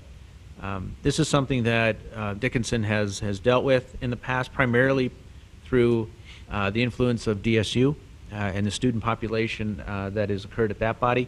But now it's happening outside of that institution. And there's been other communities that have dealt with ethnic diversity and ethnic growth, and maybe not in the best way. Our goal is to try to do things better, to be proactive, or as proactive as possible. And so I've been having several conversations with Mr. Emmanuel Eck. He is here tonight to present one of the options or one of the things that he is really passionate about, and that is called the Afro-Bakken Center. So with that, I'll turn the floor over to Mr. Eck. Good evening, sirs. Welcome. Good evening, my name is Emmanuel Easy.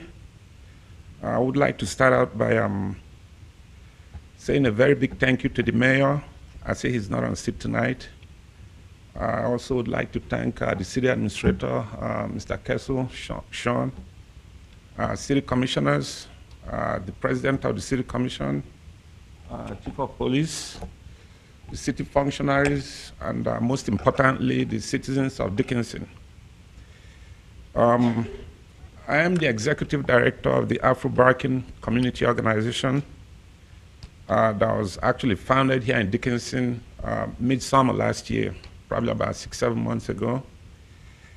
I'm a transplant from Los Angeles, California, where I've spent 20-something years, the last 20-something years.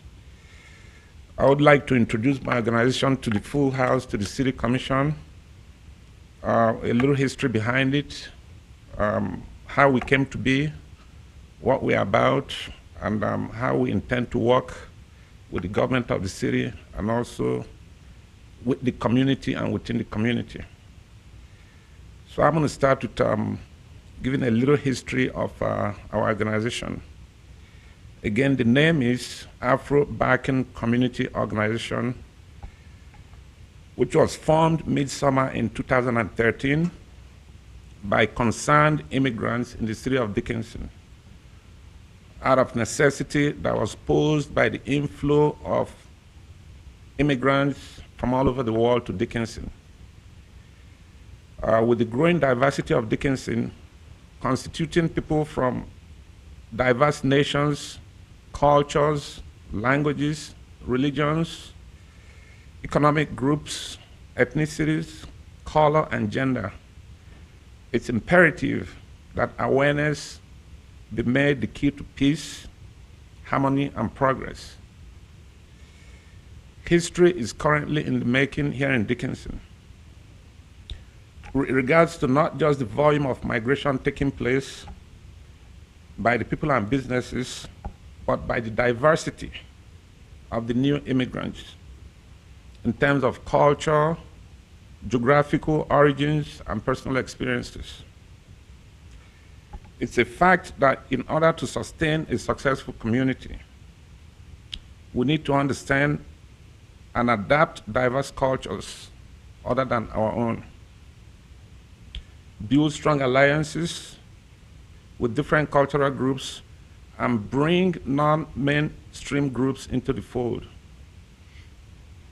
Each cultural group has unique strengths and perspectives that the community can benefit from by providing fresh perspectives and shedding light on challenging issues.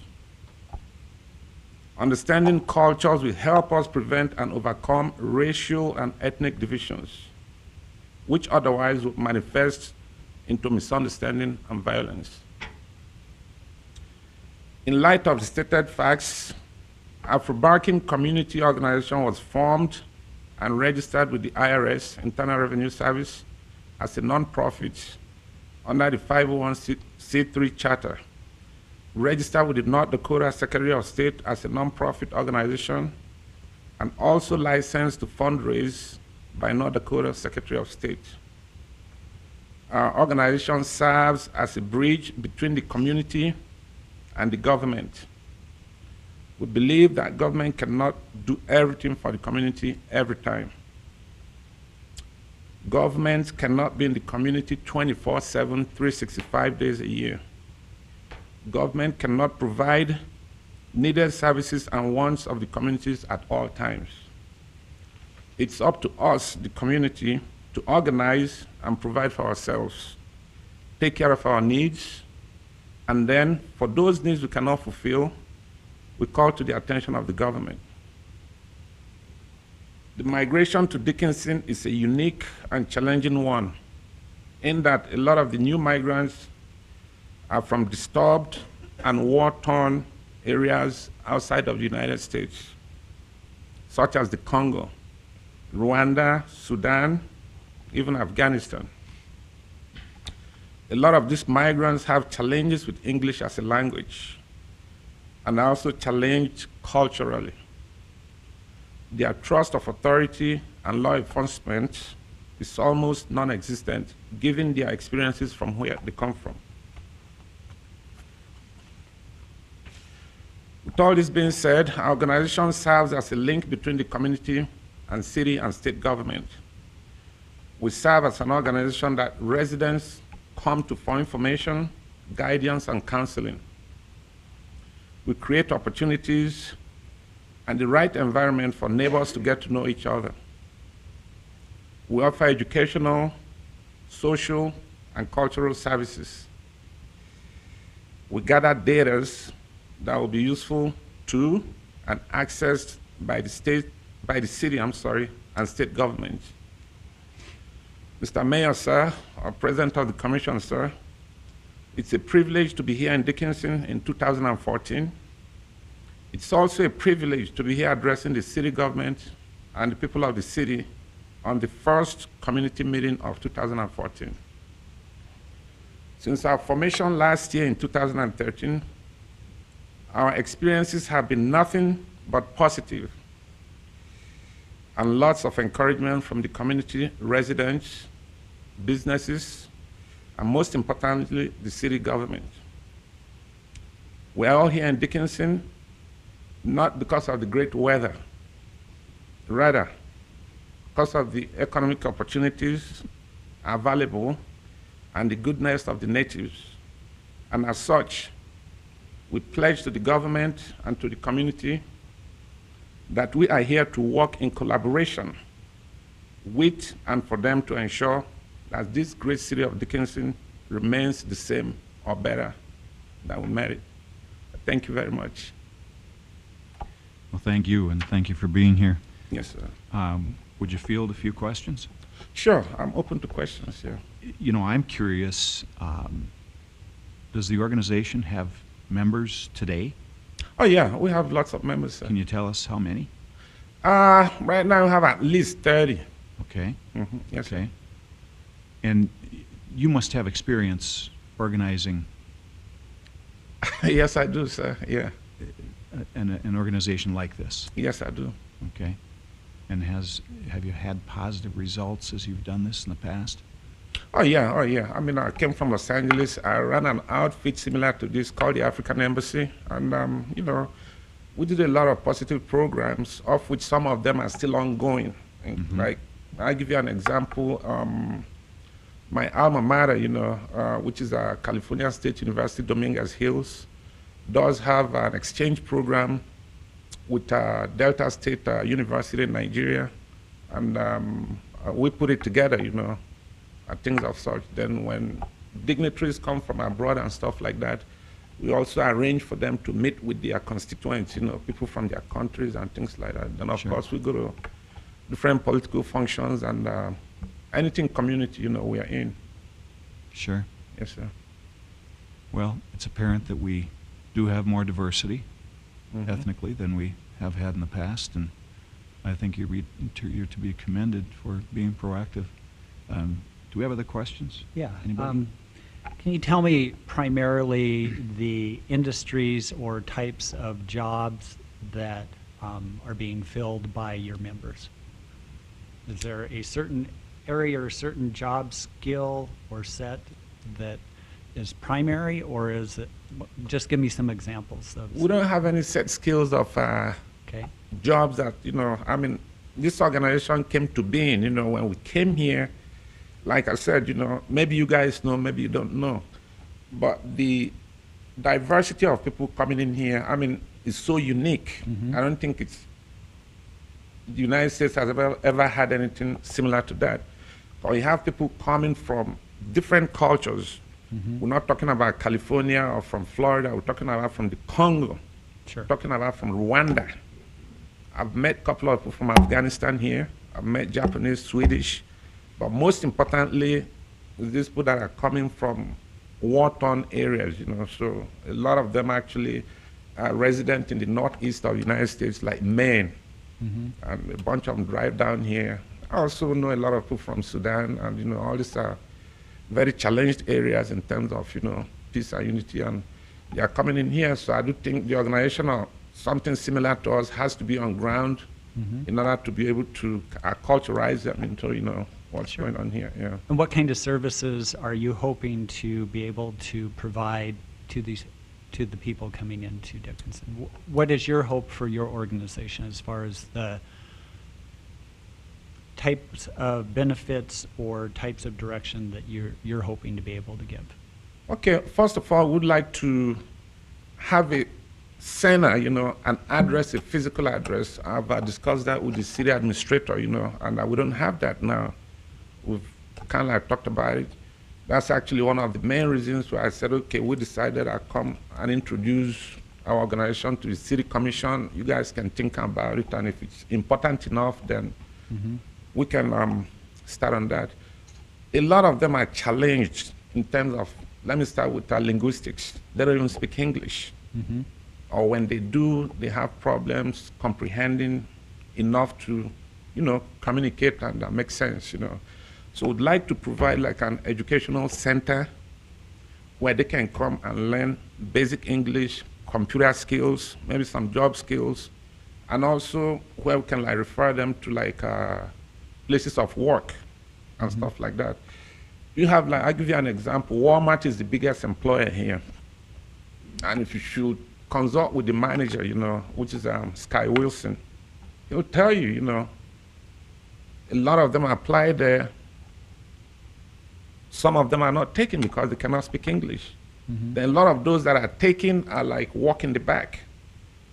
They don't like, you go to customer service, you're not going to see them, you know. But you go to the back to the warehouse, that's all you see. Mhm. So a lot of them also are very wary of law enforcement, I actually told some of them, we're going to be going to the city. They're, no, I'm not going there, So they don't like anything that has to do with law enforcement or with the government. And you can't really blame them because where they come from, Sure. These are the same authorities that oppress them. So we have to have like an area or place where we can teach them better, I had a meeting once with the police chief, and he was very, very enthusiastic and wanted to actually go out there and meet with him, Mhm. Well, I'm like, okay, we have to make provisions for that. They're not going to be too excited to see a police chief in uniform coming to them. Some of them may start running away, something like that. So basically, we need somewhere where we can call our own center. We have an address so that the word can go around. When they have issues, they have problems, they have concerns, they're going to feel free to come and say, you know what, this is my issue. Mhm. Then we can say, okay, I can bring it. It depends on what it is, either to the social service or maybe to the city government or to the police department, depending on. So we need to have somewhere that is conducive and comfortable enough for them to come to and express themselves.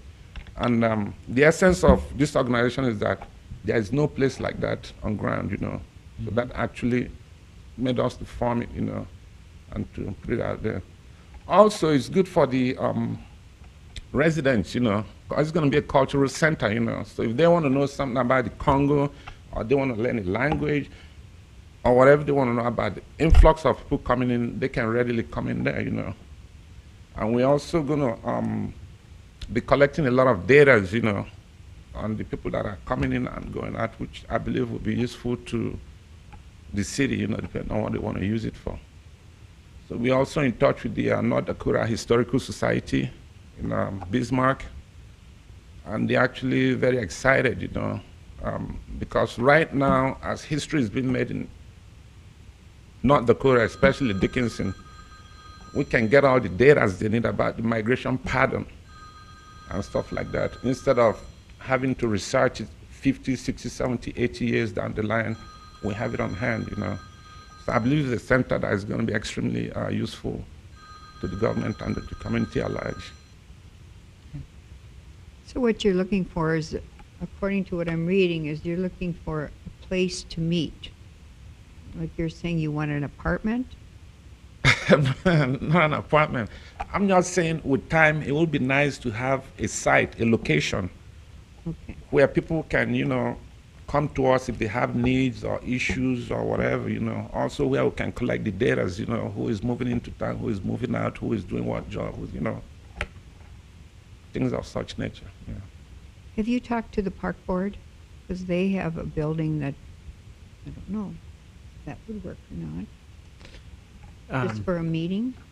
Mr. Easy and I have had several conversations about his plans and his thoughts, which I commend him for. I think it's a wonderful opportunity for us as a community to respond and be proactive. I think that's the word that's been used a lot. One of the ideas that Mr. Easy has is to use park-related activities as a way to integrate and provide that learning experience, those teachable moments. I think you've referenced soccer programs in the past, and utilizing the community center as a way to congregate. So, yeah, that they have a space available. I think specifically he's looking for a structure that they can call their own and hang a sign up, and so they can promote a physical address that people can come to when they're in need. I would say that you have two strong things going for you in that regards too. And one is a pool of people eagerly looking for employment and bettering their lives. And you have a number of employers in this town that are eagerly looking for employees that are willing to show up to work, and so that's a good mix. The other mix is your nonprofit status. And so why I asked you in what areas were people working? Is it service industry? Is it oil industry? From engineering to anything that you have. with your nonprofit status, I think it's important to assimilate what is your general pool of labor, and then you go to that industry because they're obviously needing whatever pool of labor you have, and that's where you're able to match people to jobs, Yeah, it would and, be like and match this. it to donations to your facility to help facilitate that too. I think Like the staffing agency, yeah, I Yeah. concur, yeah, exactly. Yep. Well, we have people with all sets of skills, you know. Definitely. We have people that are architects, engineers, administrators. We have all kinds of, you know. Then we also have illiterates. So on a scale of 1 to 10, we have people from 0 to 9. Definitely. So I, for myself, have a master's in public administration from Cal State University in Los Angeles, Dominguez Hills, which is Los Angeles as well. And we also have people that have master's degrees in engineering, architecture, people that are linguists, you know, they have degrees in different languages. We have people that speak Dutch, Portuguese. We have people from all over with all sorts of education, you know. So when we have that center, that's going to serve as a point of direction. So when they know there is somewhere like that, they can come with their sets of skills, then we can transfer them to the appropriate place. Right. But we can't do that in thin air, you know. They hear about us, but it's like, okay, where are they? Where do we, oh, we don't know. Just call them on the phone, and they call me, you know. So I'm just thinking this is going to take a lot of pressure off the social service here with time. So it's best we catch this on time proactively instead of, you know, chasing the effect down the line, you know. Mr. Castle, if you made references to like Community Action or some of our other community organizations, and I know space is tight for everybody of finding, you know, that at least initial office space to grow from. Is there any other agency in town? I know we're tapped as far as our space available, but Yeah, we are, and we've had that conversation about our space, and that there really it's pretty difficult at this point for us to find a place. Although we have, I mean, the organization you were familiar with, the Arts in the Park.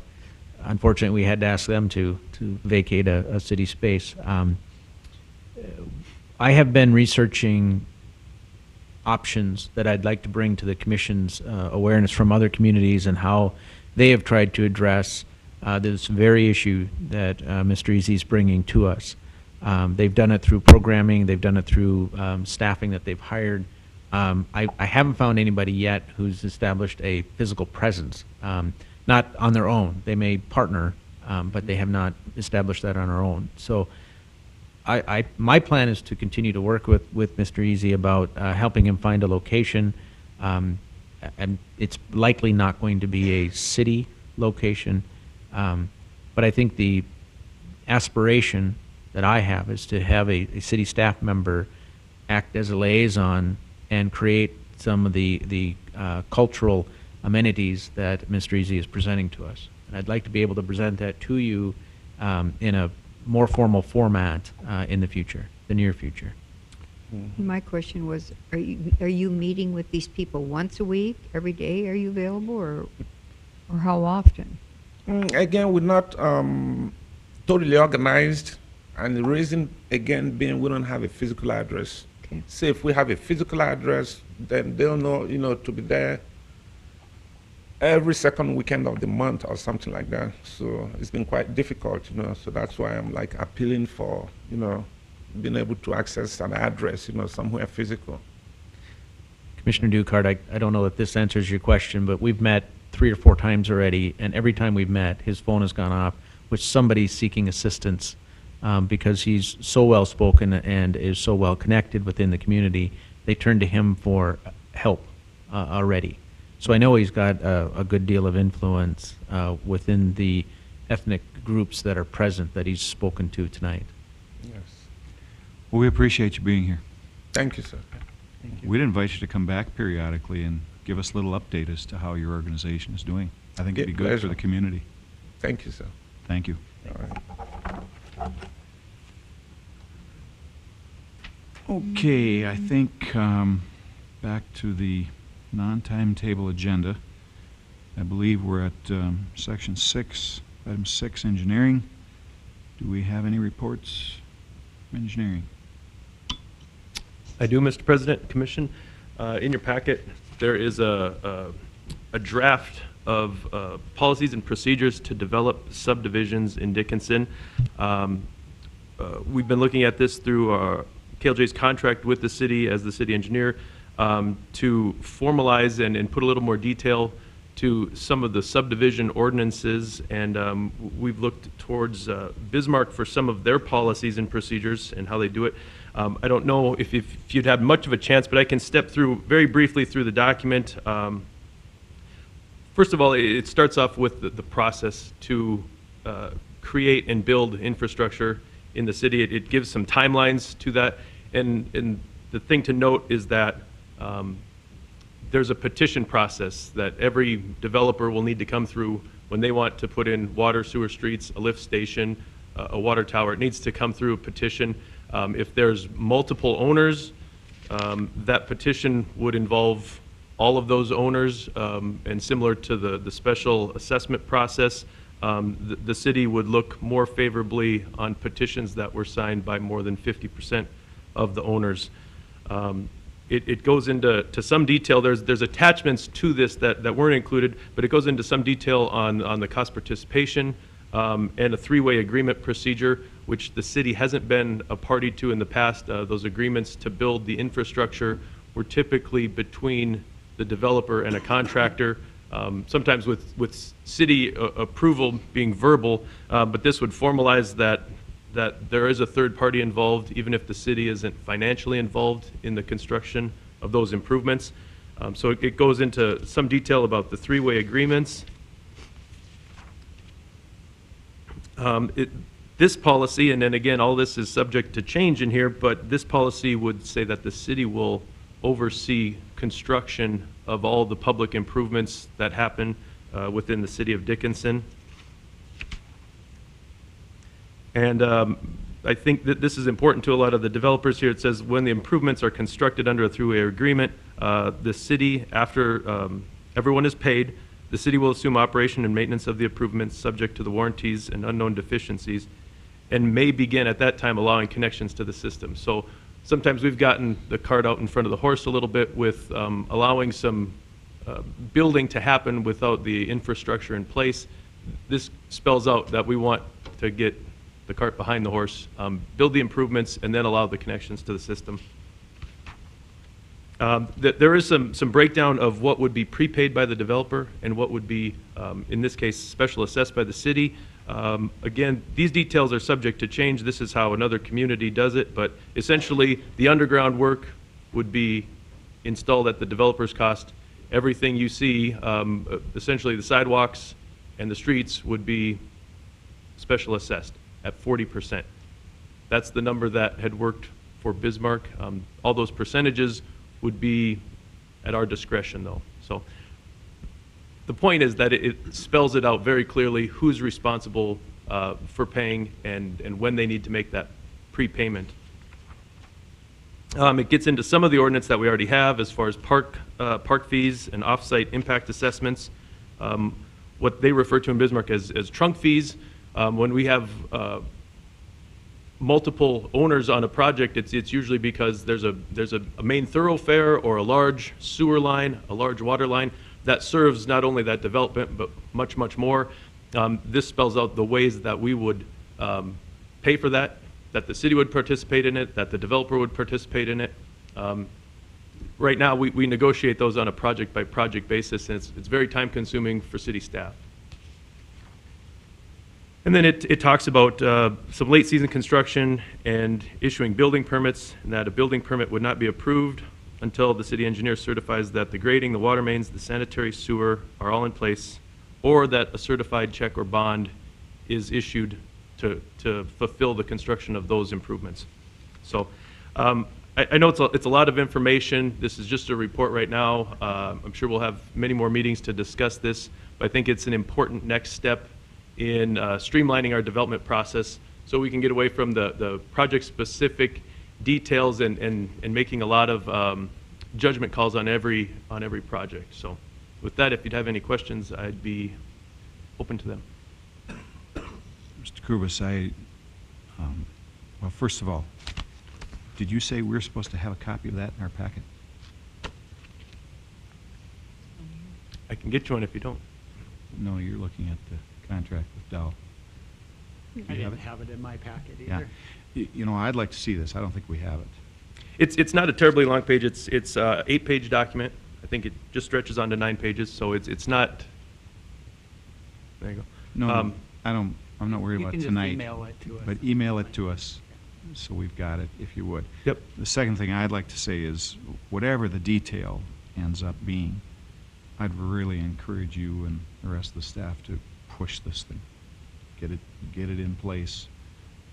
Push us to adopt it and keep the ball rolling. Really would encourage that. Anybody else have any questions or comments or? Okay, anything else from engineering? No, I think that public hearing was enough tonight. Okay, let's see, Public Works. Mr. Zuroff isn't here. Mr. President, Mr. Colling? in Mr. Zuroff's absence, I will take this matter. This is a proposed contract between the city and Dowell HKM for pavement management services.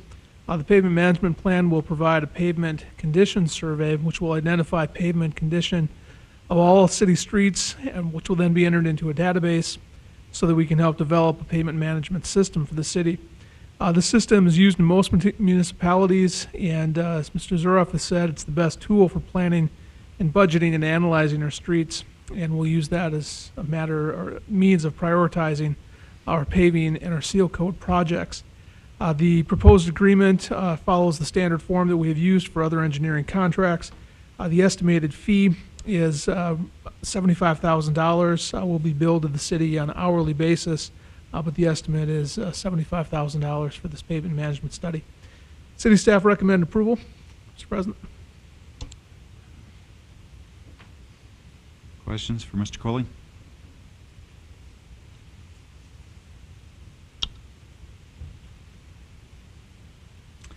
If not, we're looking for a motion to approve the agreement, I presume.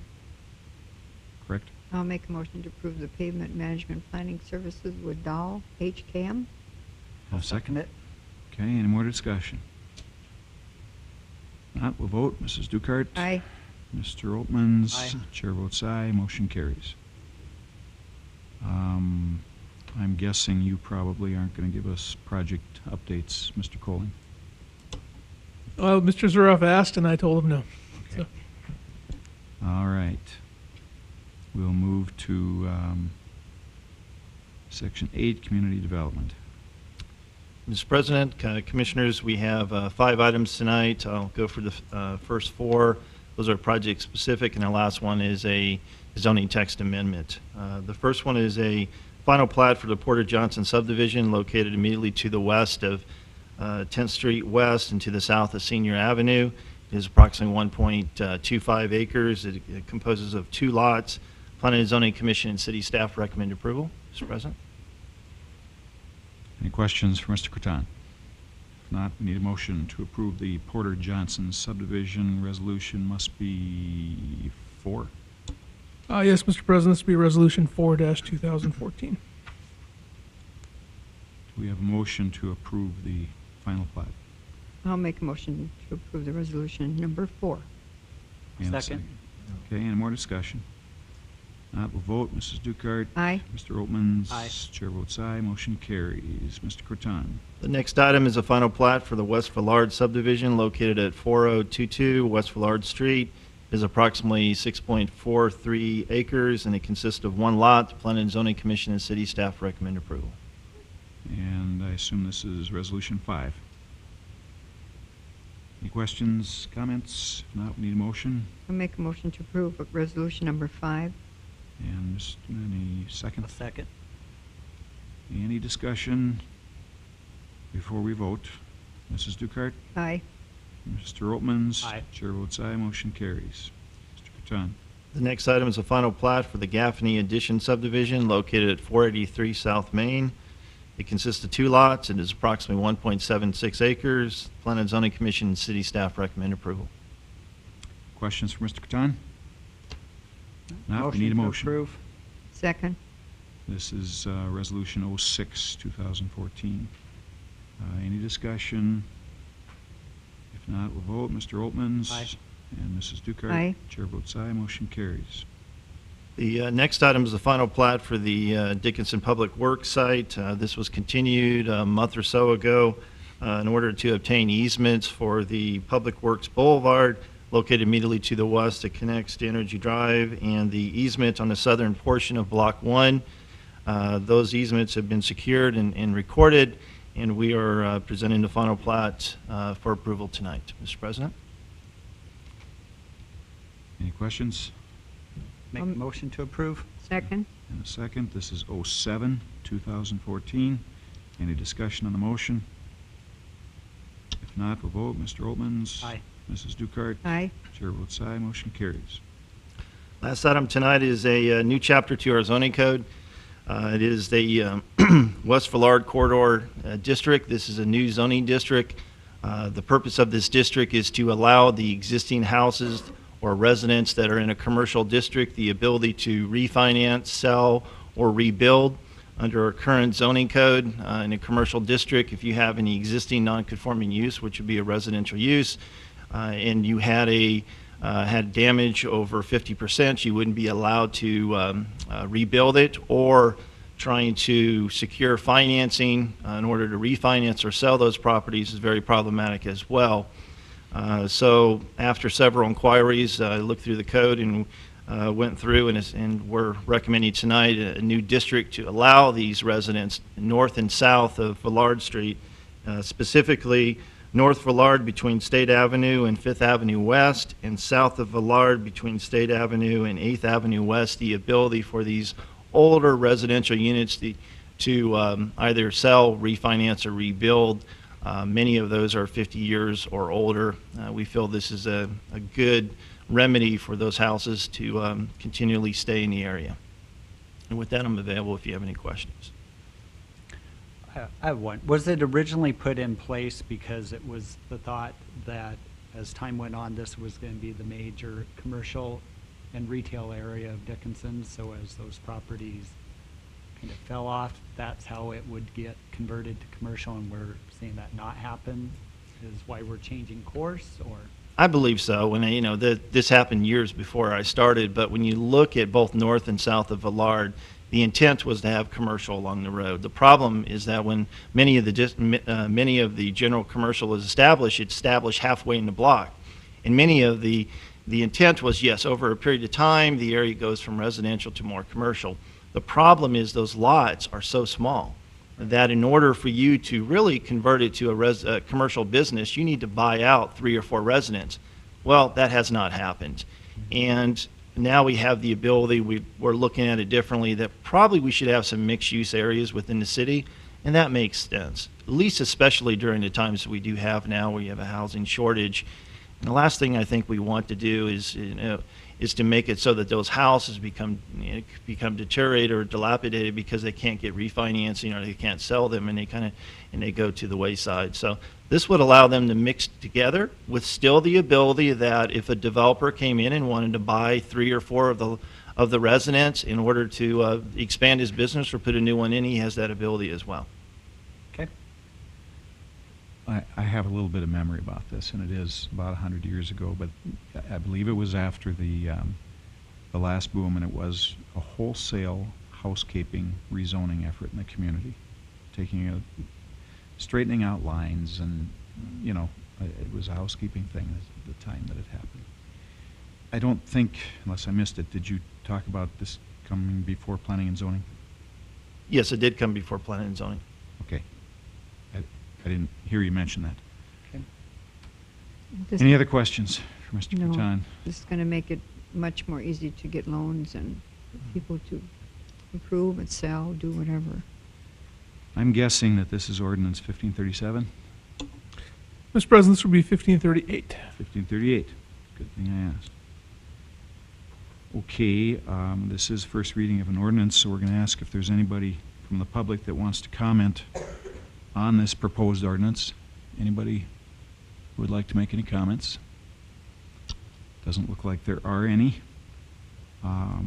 Any more questions from commissioners? I'll make a motion to approve first reading of ordinance number 1538. Second it. Any more discussion on the motion? Not, we'll vote. Mrs. Dukart. Aye. Mr. Oltmans. Aye. Chair votes aye, motion carries. Any items from commissioners to bring up tonight? Well, yeah, it's the first chance I've had where the mayor hasn't been here, so I've got a whole list of things I want to go over. You're out of order. Happy New Year, everybody. Do you have something? I have Okay. nothing. Anybody from the public who would like to discuss anything that's not on the agenda? Doesn't look like there is anything, so we'll take a motion to adjourn. So moved. Second. And all in favor say aye. Aye. Aye. We are adjourned.